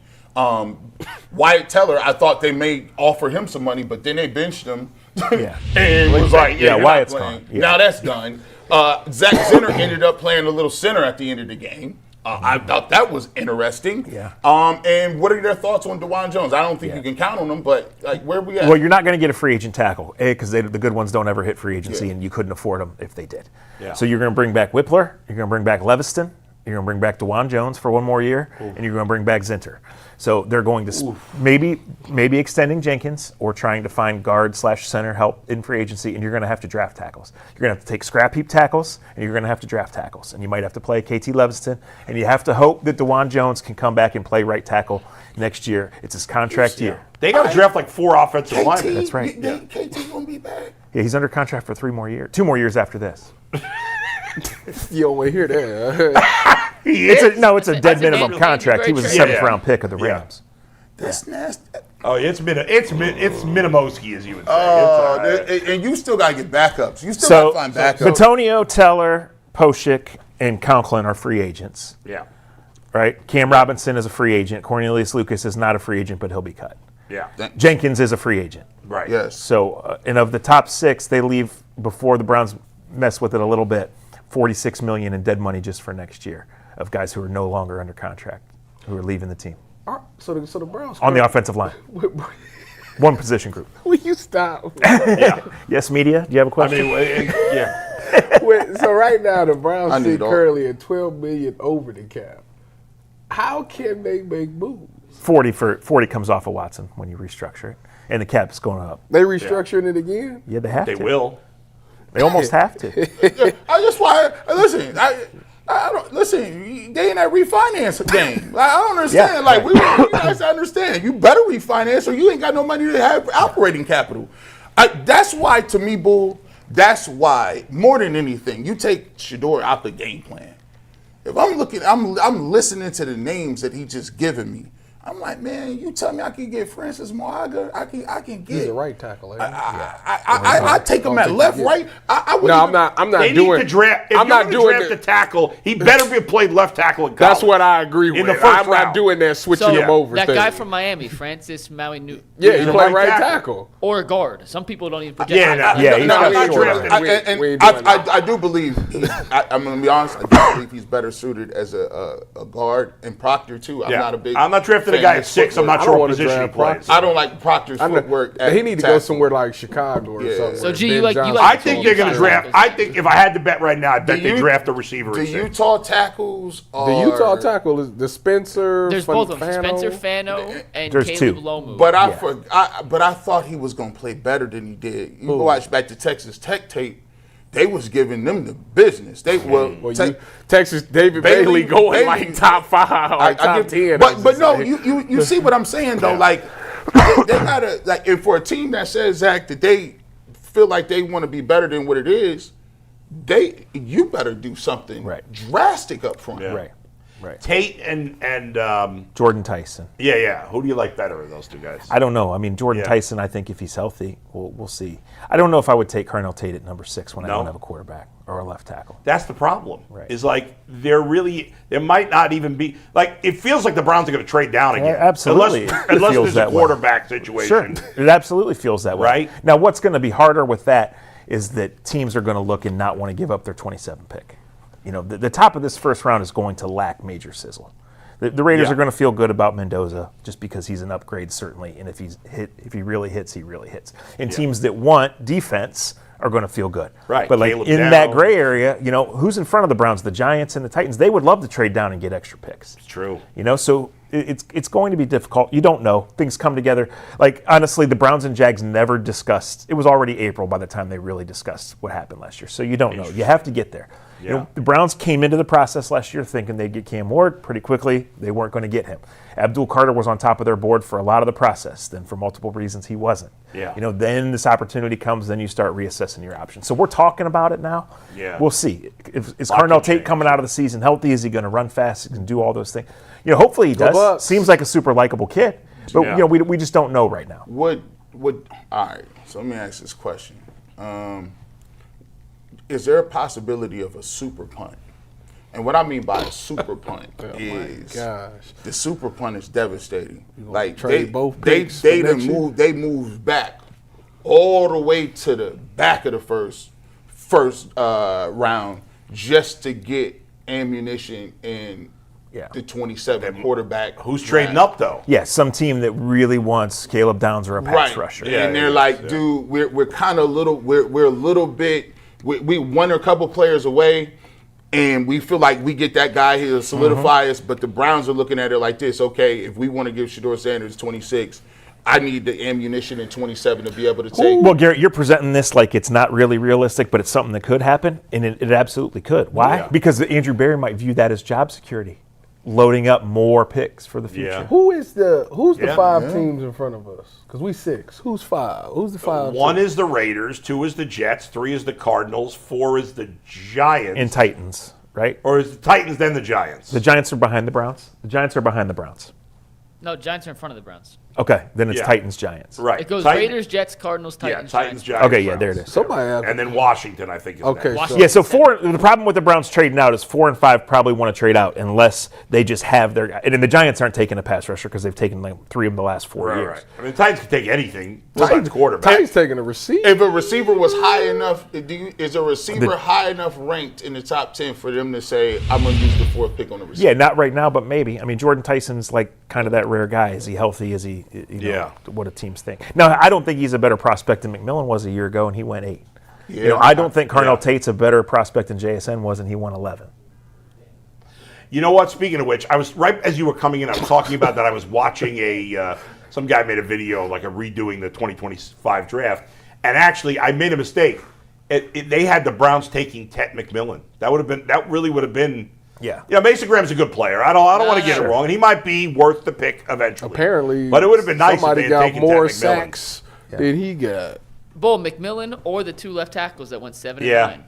Membood and Kelvin Banks both had really good rookie seasons. Both ball. Yeah. Is Membood with Ted Seattle? McMillan ball too. Yeah, he did. He's nice. Yeah, McMillan's good. Good stuff, Zach. Thanks All right, for guys. joining Great us, stuff. man. See you next All week. We love Mike, when Zach take sticks it. around for extra time. Appreciate you, Yeah. Zach. We'll see you guys soon. We're going to get to our next topic. A quick reminder, though, if you want more UCSS content, you can always find us on social media. X, Instagram, TikTok, you name it, we're on there in some capacity. You can find the handles on the screen at Oakley Sports. Thanks again, Zach. And on TikTok, Ultimate Cleat Sports Show. So make sure you give us a follow. Hit the like button, hit the subscribe button, and help make UCSS the biggest show it can be.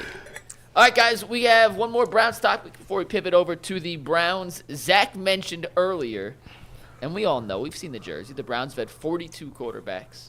They could be looking for 43 and 44, as Zach mentioned. Who knows? Maybe they stick with the guys who are currently on the roster. But there's been a lot of back and forth over Shedeur Sanders and whether or not he could be and has proved enough to be QB1 next year. And I was talking to somebody about why it's been such a difficult evaluation for Shedeur based on your expectations, based on what we've seen, based on your projections, based on some of the numbers that you may actually believe or you want to dismiss, eye test for stats, all the encompassing. G, I'll let you start on this one. Why do you think it is so difficult to evaluate Shedeur, and is he the most difficult quarterback evaluation the Browns have had since the jersey's And come? G might not agree that he's hard to evaluate. Well, that was the question. Yeah. Do you think he is, and if so, why or why not? Well, no. I mean, personally, I don't think it's hard to evaluate because I think here's what the main thing. I think most of what his evaluation is wrapped up in what you feel comes along with Shedeur Sanders.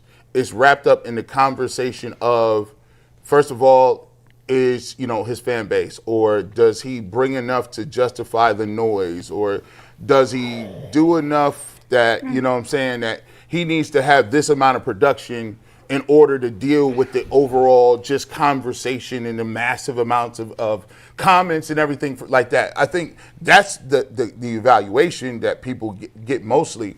But for me, I think it's not that. I look at him just like Jackson Dart, right? Jackson Dart, I like Jackson Dart coming out of college. A lot of people say Jackson Dart runs around, he gets hurt too much. I'm like, well, listen, he's a rookie, he'll figure that out. But I would rather him have some of those intangibles. I would rather him have the heart and the determination to go out there and play a certain type way. As you get older and mature a little bit after a rookie, you can dial that back. The same thing I look at with Shedeur Sanders. There's some things where, you have to work on decision making. There's some things that you got to work on in terms of, processing the game a lot faster. But there are things that I like that I think he got consistently better at. The pocket presence, stepping up. I thought his running and his mobility was definitely underrated. And I think he shows, like, in certain spurts, that he has the arm and the accuracy to be a franchise quarterback. So, for me, the evaluation is based on being a rookie quarterback who's shown some things that continues to need to get better. That's the evaluation. That's an easy evaluation because I could look at Cam Ward and say the same thing. I like Cam. He throws rockets. He does this. He got great arm talent. I think he's bigger than people gave him credit for. He just needs to be more consistent. Do you think he's hard to evaluate? I agree with everything that G is saying. I also will add that I think what makes it so hard for people to make the evaluation on him is due to where he was drafted. Well, that's for the public, and that's what I was going to say. You're right. Go ahead. Because if he was we always say if he was in the first round, you ask anybody, if he was in the first round, would you be comfortable with Shedeur next year? And they would say, yeah, I'd give him next year. But because he was drafted in the 5th round is why people was like, nah, we can move. He's a 5th rounder. Like, he looks like a 5th rounder. Let's move on. And that makes me laugh. Like, even when I was talking to Jason about the EPA thing and he was breaking it down, he was like, he's down here with these people. And I was like, well, this guy turned it around. He's like, yeah, but he's a first-round pick. Right. So, like, now, most of the people, to be fair, a good, very high percentage of the people that are ranked where he ranks in terms of EPA after their first 6 or 7 starts did not turn it around. I can't remember. Yeah, the the 2 that turned it around were Eli Manning and Jared Goff. And who? And Jared Goff. Yeah, but he was like their first round pick. So you're telling me if Shedeur was a first round pick, you'd be more optimistic? But he wasn't. No, I'm saying if Yeah. he was, would you be more? Would Jason be more optimistic a little bit? He probably would. That's what I'm saying. So Yeah. like again, a lot of it ties into the fact that he wasn't taken in the first round, and I just think that's the wrong way to judge somebody. But I will say, like when you watch him play, like obviously I'm not a quarterback, so I don't know like all the flipping and protections and all of those things. I'm not down there on the field to hear it, or I'm not talking to the coaches to ask those questions. But I will say, me as a fan, just watching the guy, you know, there is moments that he looks as good as any quarterback in the league. He throws some really good passes from time to time. Problem is, it stalls, and that's the part of it that I don't like. That's where I'm with like I can see why people want to move on, because you'll get a good first quarter, but then you won't get nothing until the end of the game. Like that can't happen if you're going to be the guy. So again, to me, I'm left in the camp where I've seen some really good. Like I've seen him have a game against Tennessee where he looked unbelievable, and then I've seen him play a game where he didn't look good at all. So to me, that to me is a rookie who I want to see more. I got to figure, because I don't know which one he is. I don't know if he's really that good or if he's really that bad. And I need more. Probably somewhere in between. Probably, but I need to. Is he higher up on the spectrum, or is he lower? Like that's what I need to know. And I need That 7 makes more. him Well, hard but if you evaluation, say right? that, you're called a hater. By the way, No. What you say, yes, but that doesn't matter. How is that? I'm not calling a hater because I'm black. Actually, that's a lie, because I had somebody send me a long. You know how you, when you're on Twitter, if you're not verified, you like labeled to the characters. Verified is meaningless. I had It's awful. somebody who said, forget that. They went in the notes, wrote what they wanted to say, screenshot it, and tagged me in it. And basically the whole thing of it is, I'm a hater of Shedeur Sanders because he's more successful than I ever was. Can you imagine somebody would actually think that? And I looked at it, I responded, and I said, you're absolutely right. You got me figured all the way out, and I'm just that person who jealous wrote guy. that to you I is said, he was a high-level moron. He was saying that like you wouldn't even know my career without Google. I said the funny thing is I don't even know my career because it was so short.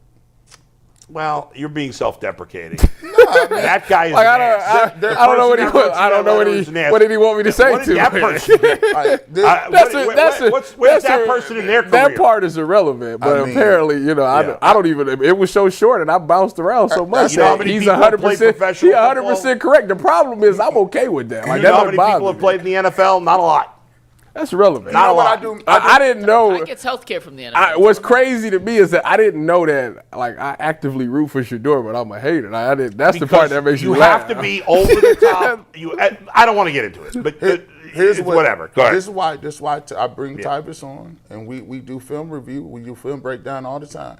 So when we come over there and we look at it and we say you threw it back. See, this is how you disarm people, right? I don't gotta have an opinion. Hey, if you want to see it, Come right over here and look at Pull it. up to the Yeah, fucking and then so when you look at it, it'd be like, oh wow.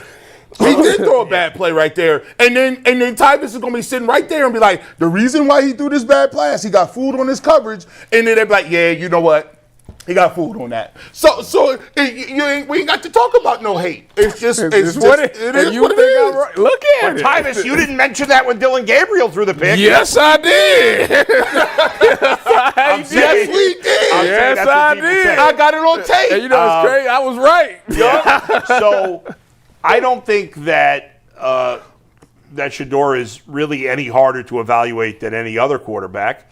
It's a challenge because he's on a crappy team with a crappy offense with crappy talent around him. But that, sadly, is not much different than many other Browns quarterbacks in the past, going back to at least the first starting quarterback the Browns had when I moved to Cleveland. You know what it is? 2011? I feel like G should definitely know that. It's not Derek Anderson, was it? It is not. Brian Colt Hoy. McCoy. Colt McCoy. Good job out of McCoy. you.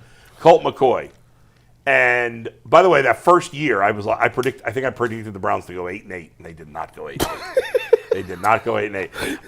But people were like, even going back to Colt McCoy, people would call and say, "You can't judge him; he's got no talent around him." And I'd be like, "Well, it maybe makes it more challenging, but you can judge everybody, no matter what the talent around them." I did a podcast on the barbershop, and I dug up some old Colt McCoy footage. Yeah. And it was him at a church.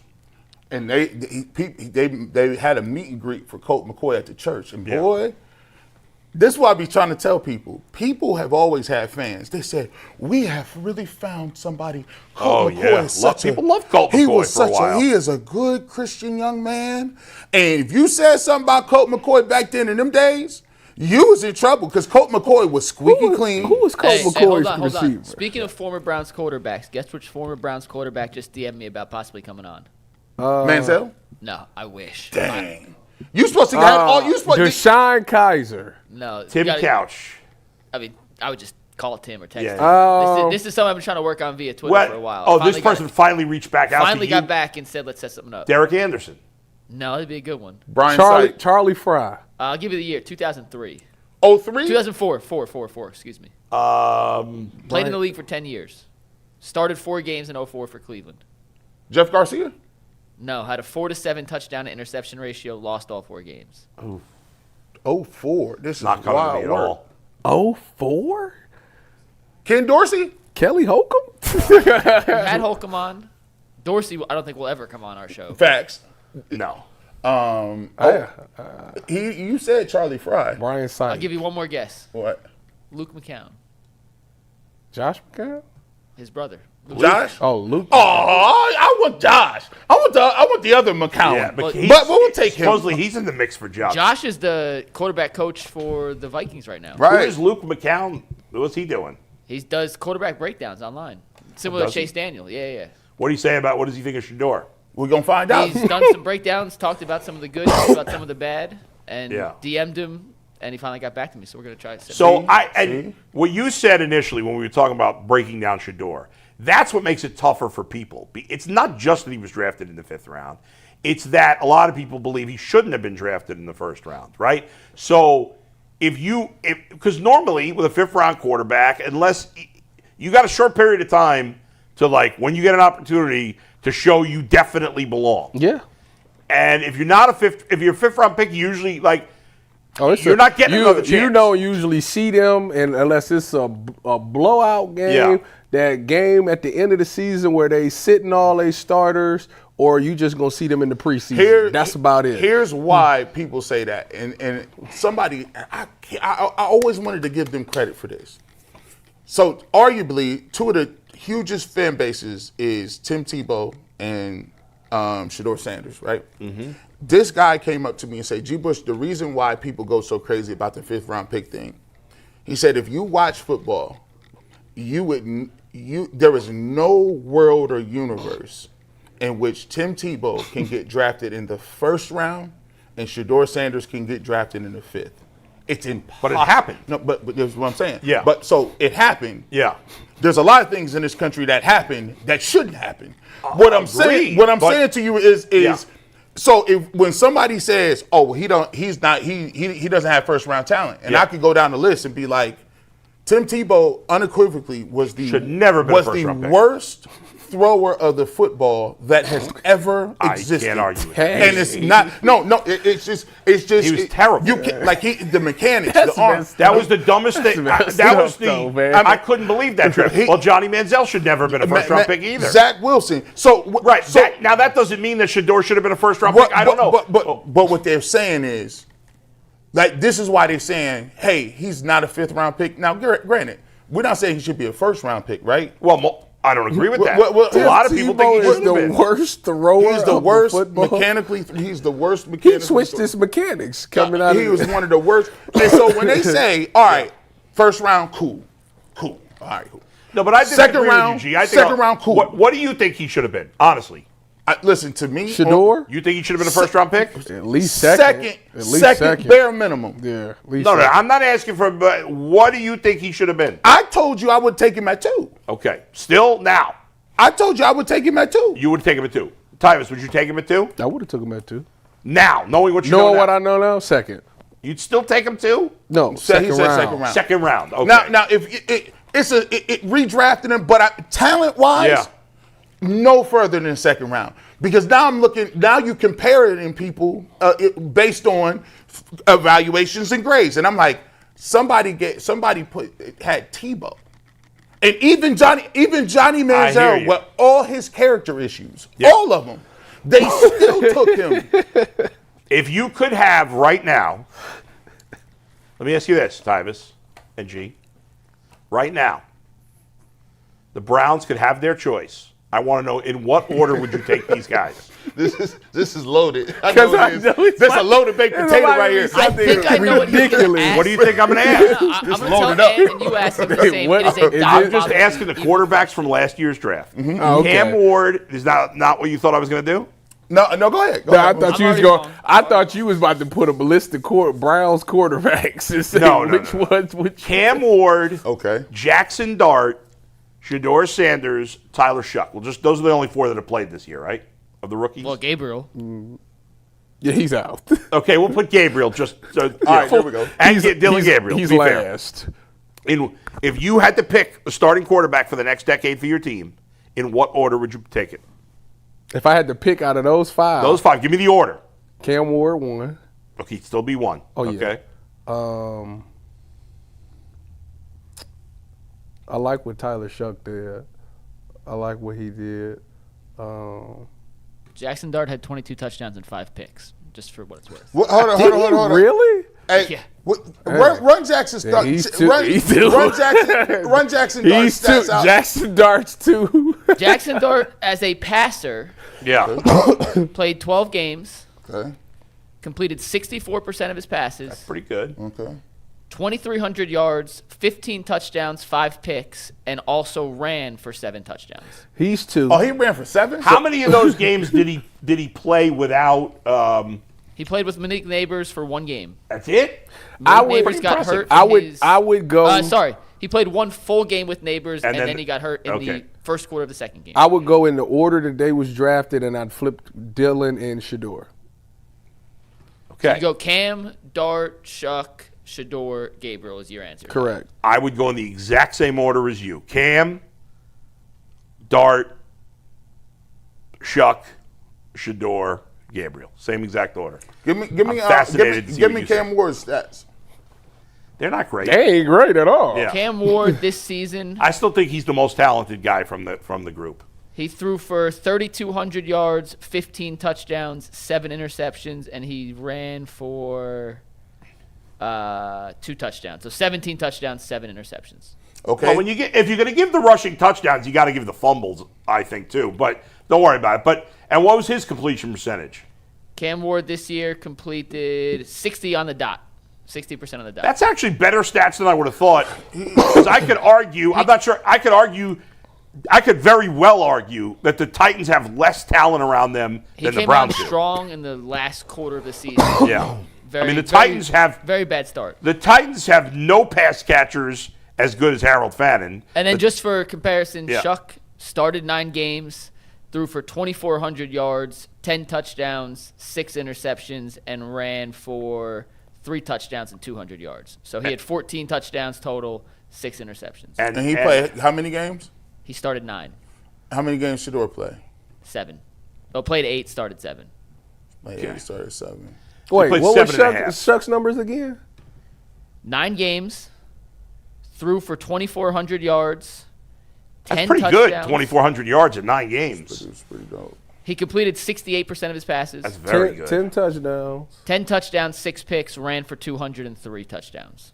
So 13 touchdowns total. And give us Shedeur's final numbers. 17. Including the rushing. Shedeur's final numbers, but Shedeur was 1,400 yards. Yeah, 56.6% completion percentage, 1,400 yards, 7 touchdowns, 10 interceptions. And did he run for a touchdown? He did. He ran for 1 touchdown. So he had 8 touchdown, 10 interceptions. Yeah, I like my orders. Well, he had fumbles, too. But I didn't count anyone else's fumbles, so I'm not going to count. You did for Shuck. No, I didn't. Oh. Based on what my evaluation was, I had Cam Ward at 1. I'm not going to switch. Now, you had Shedeur Sanders, too. I'm not going to switch that. I said I said I would have took him at number 2. Yeah. So I'm gonna keep Cam Ward at 1. Yeah. Based on what I saw from Jackson Dart, I liked him. I liked him a little bit less than Shedeur Sanders, but based on his body of work and statistic, I'm gonna put him at 2. Based on his body of work. Coming in at 3, I got Shedeur Sanders. Oh. I like Shuck is cool, but I'm not a big believer in Shuck. All right. I'm fair. not. I'm Shuck not a believer. 4, Gabriel That's 5. fair. And this is based on the body of work. See, I can't see this the way life works. I can't just imagine in my head that you're gonna be better than the person that I didn't see do it, right? Right. So I can only go by, all right, Cam Ward done put it on film. Shuck was better than Shedeur, though. Shuck was better than Shedeur in certain rights and certain numbers with the stats. But in terms of when I watch the eye test, I like some of the things that Shedeur can do with lesser pieces and parts than what Shuck is doing where he's at. I mean, it's not like the Saints have great pieces and parts. I mean, they got Chris Olave. I mean, we don't. How many games did Olave play with him? Because he misses time every year. No, he was healthy, and he was very healthy? good with Okay, Shuck. so he did have one good receiver. Didn't have Kamara for the most part. Kamara was injured. Yeah, you got nobody at running back. Outside of Olave, there's nothing there. His line was better. For what it's worth, their line was better. So his line is better. Okay. So for me, like, look, now if you say, if I'm projecting the next leap in the next step, I think with an offseason and a better infrastructure, I think Shedeur Sanders could be mentioned. I think he's shown. Okay.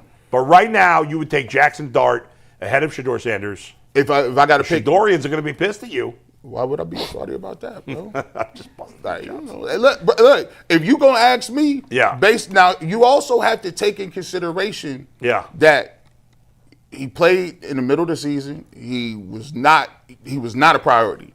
People say the reps, Shedeur was not a priority of the Cleveland Browns. He got into the football game in the middle of the season, and the most impressive thing that I can say about Shedeur Sanders is the fact that he's a 5th-round pick, and if we're going to use 5th-round pick, you can't tell me that all of those guys are head and shoulders better than him, because he's shown on the same playing field that he highly outperformed Cam Ward, and he's the number 1 pick. Yeah, but that's not a fair comparison because they're not playing against the same defense. I mean, no, that's a fact. I mean, look, hey, the Titans won the game.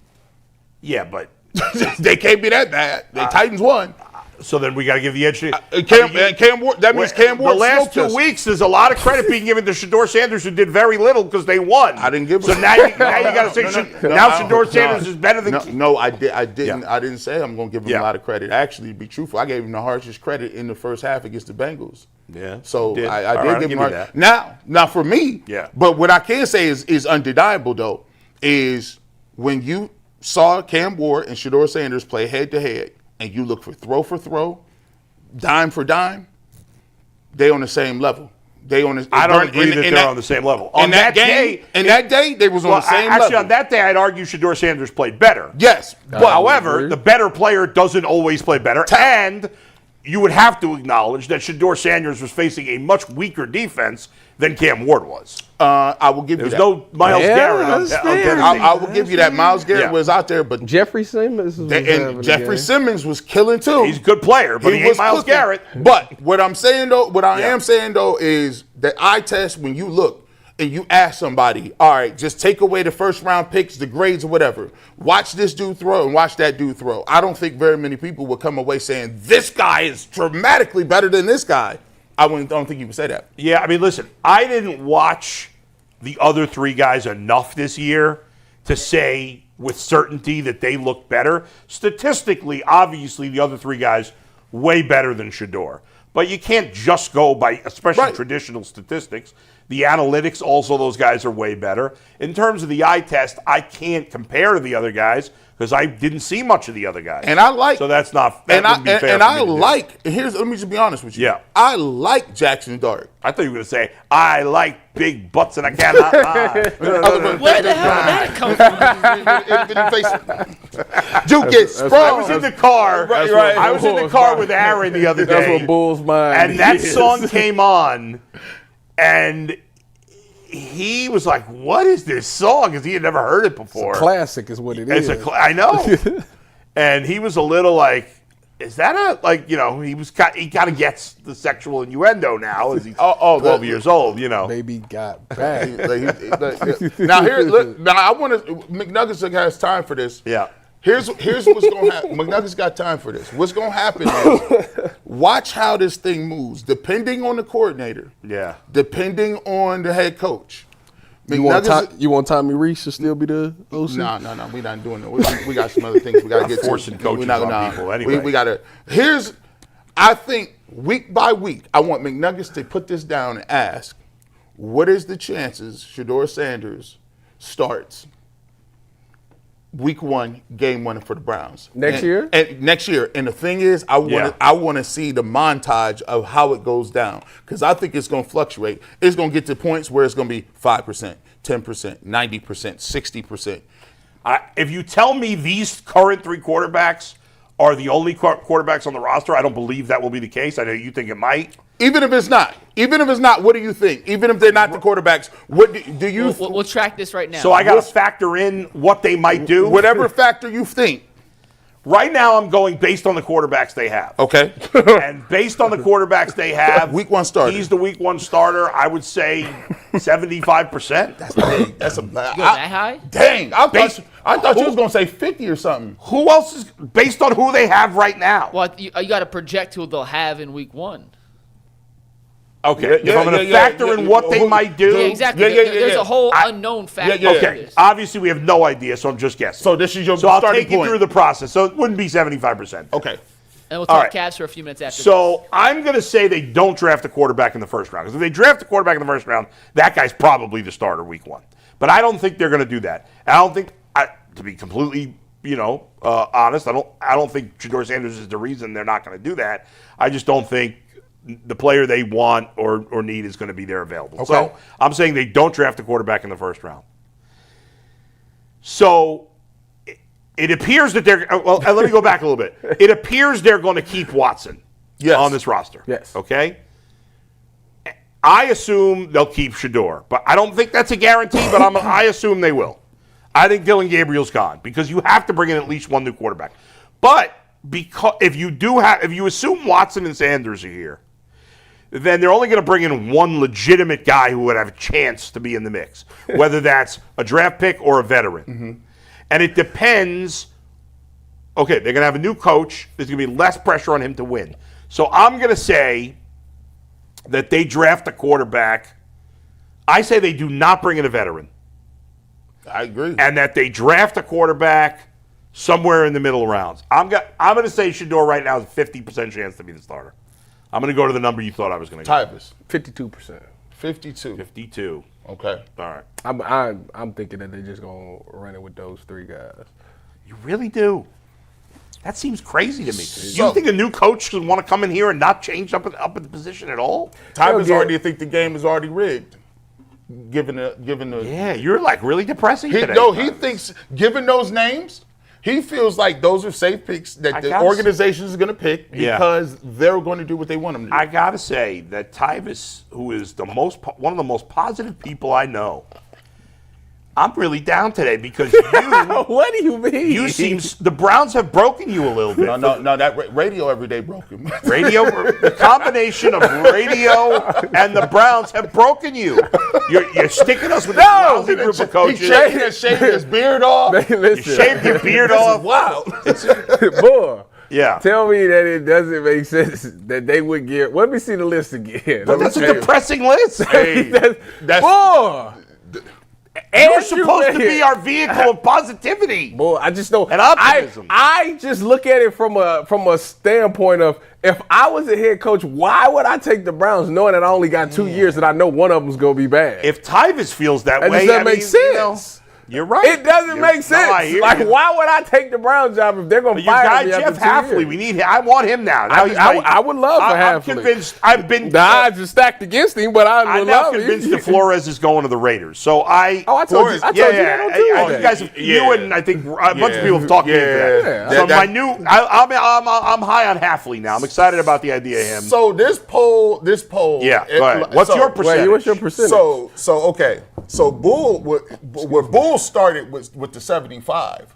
I said that's too. If you told me there's definitely these 3 guys coming back, I might say 90. Yeah. So if it's these 3, it's 94. So if it's these 3, it's 95. If we go, if they keep the same. See, the game is already booked. If they keep these same 3 quarterbacks, which I don't personally think is going to happen. But if they do, I think Sanders is almost definitely the starter. Because Dylan Gabriel can't even beat out Deshaun Watson. Yeah, I don't. I can't imagine.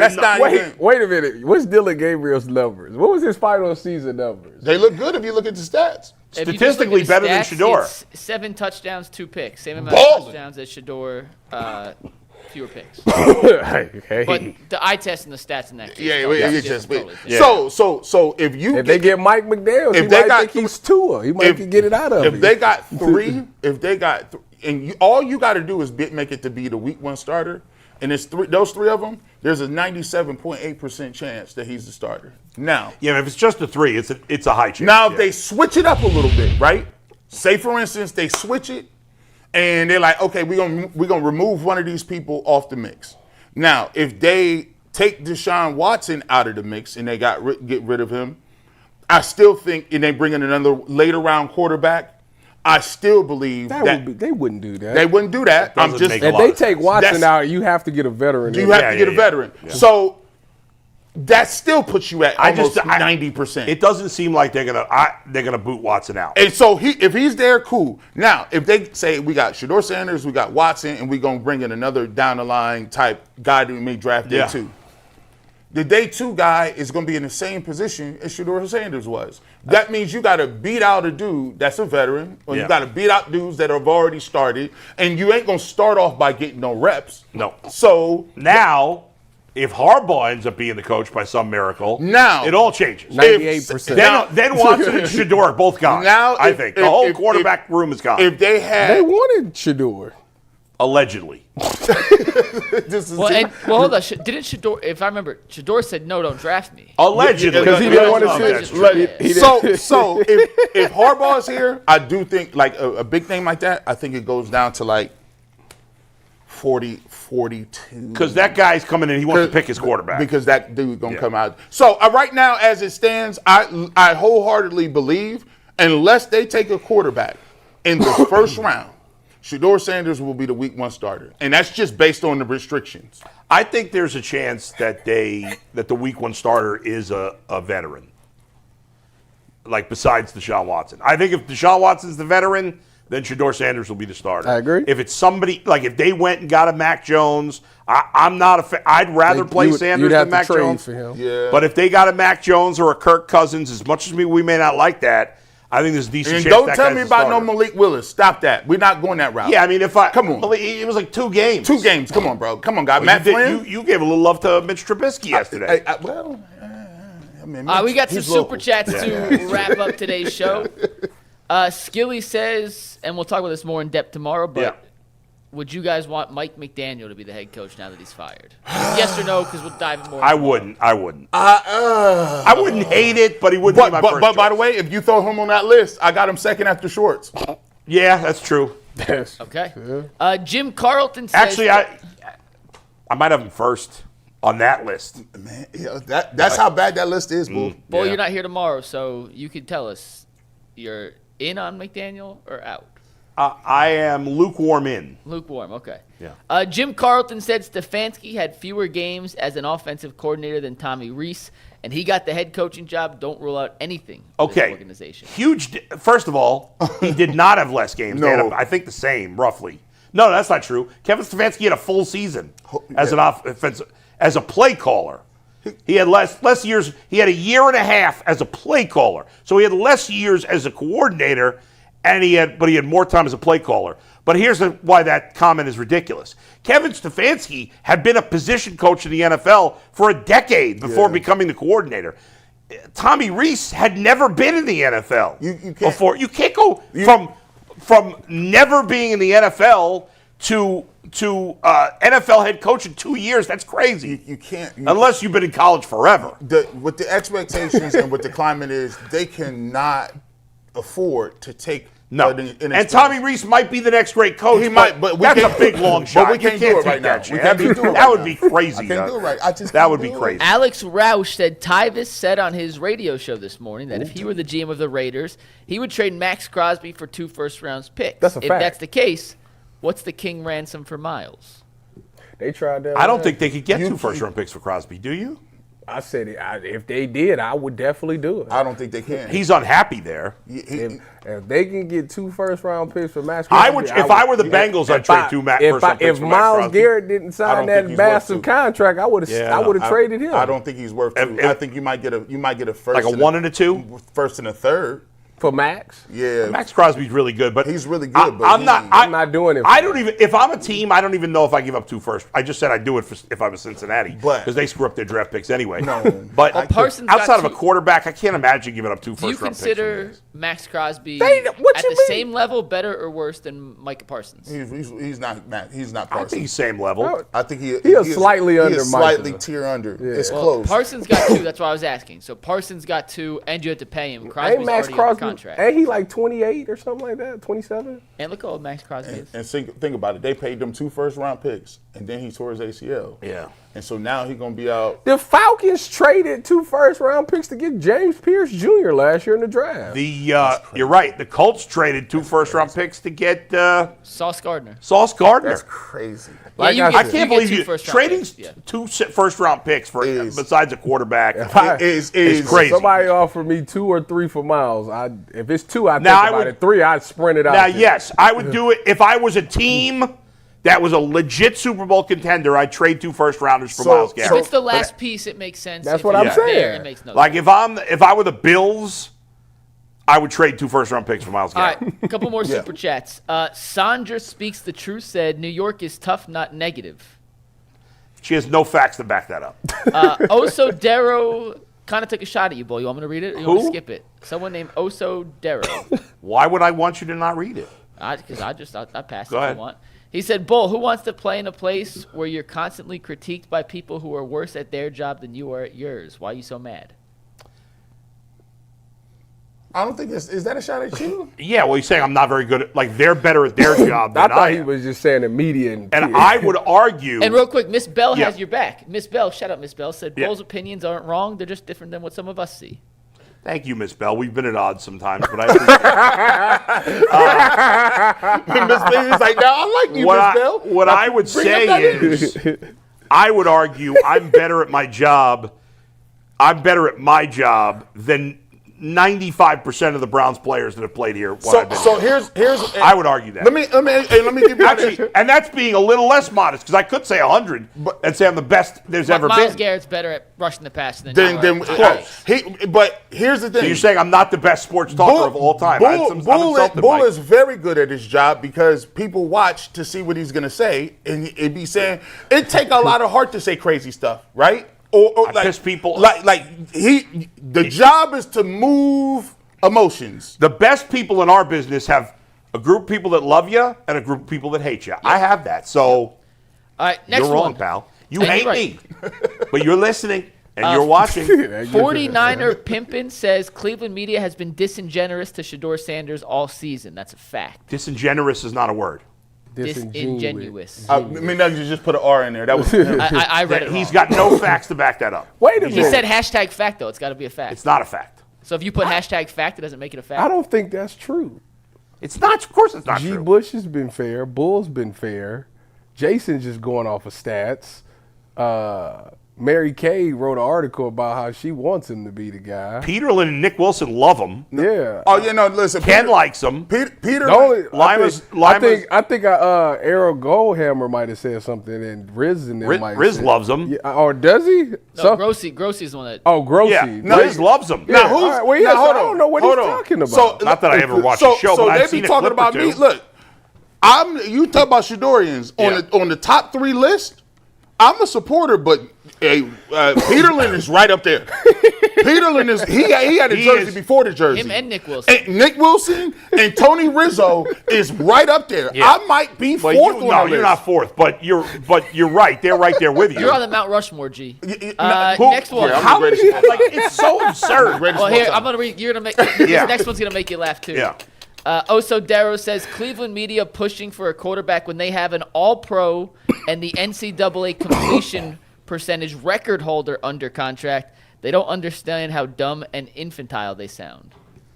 See, who are you talking about? Right now in our country, who the NCAA record holder? Here's the biggest problem. You know what the biggest problem? Record holder? No, for Tyvis, completion listen to me. percentage. Completion percentage. You know what the problem with our country is right now? Go ahead. The biggest problem in America. Oh wait, Julian's saying now. I was about to say, did Julian just break that? Yeah. Oh, yeah, he did. The biggest problem in our country right now is that there's way too many stupid people that think they're smart.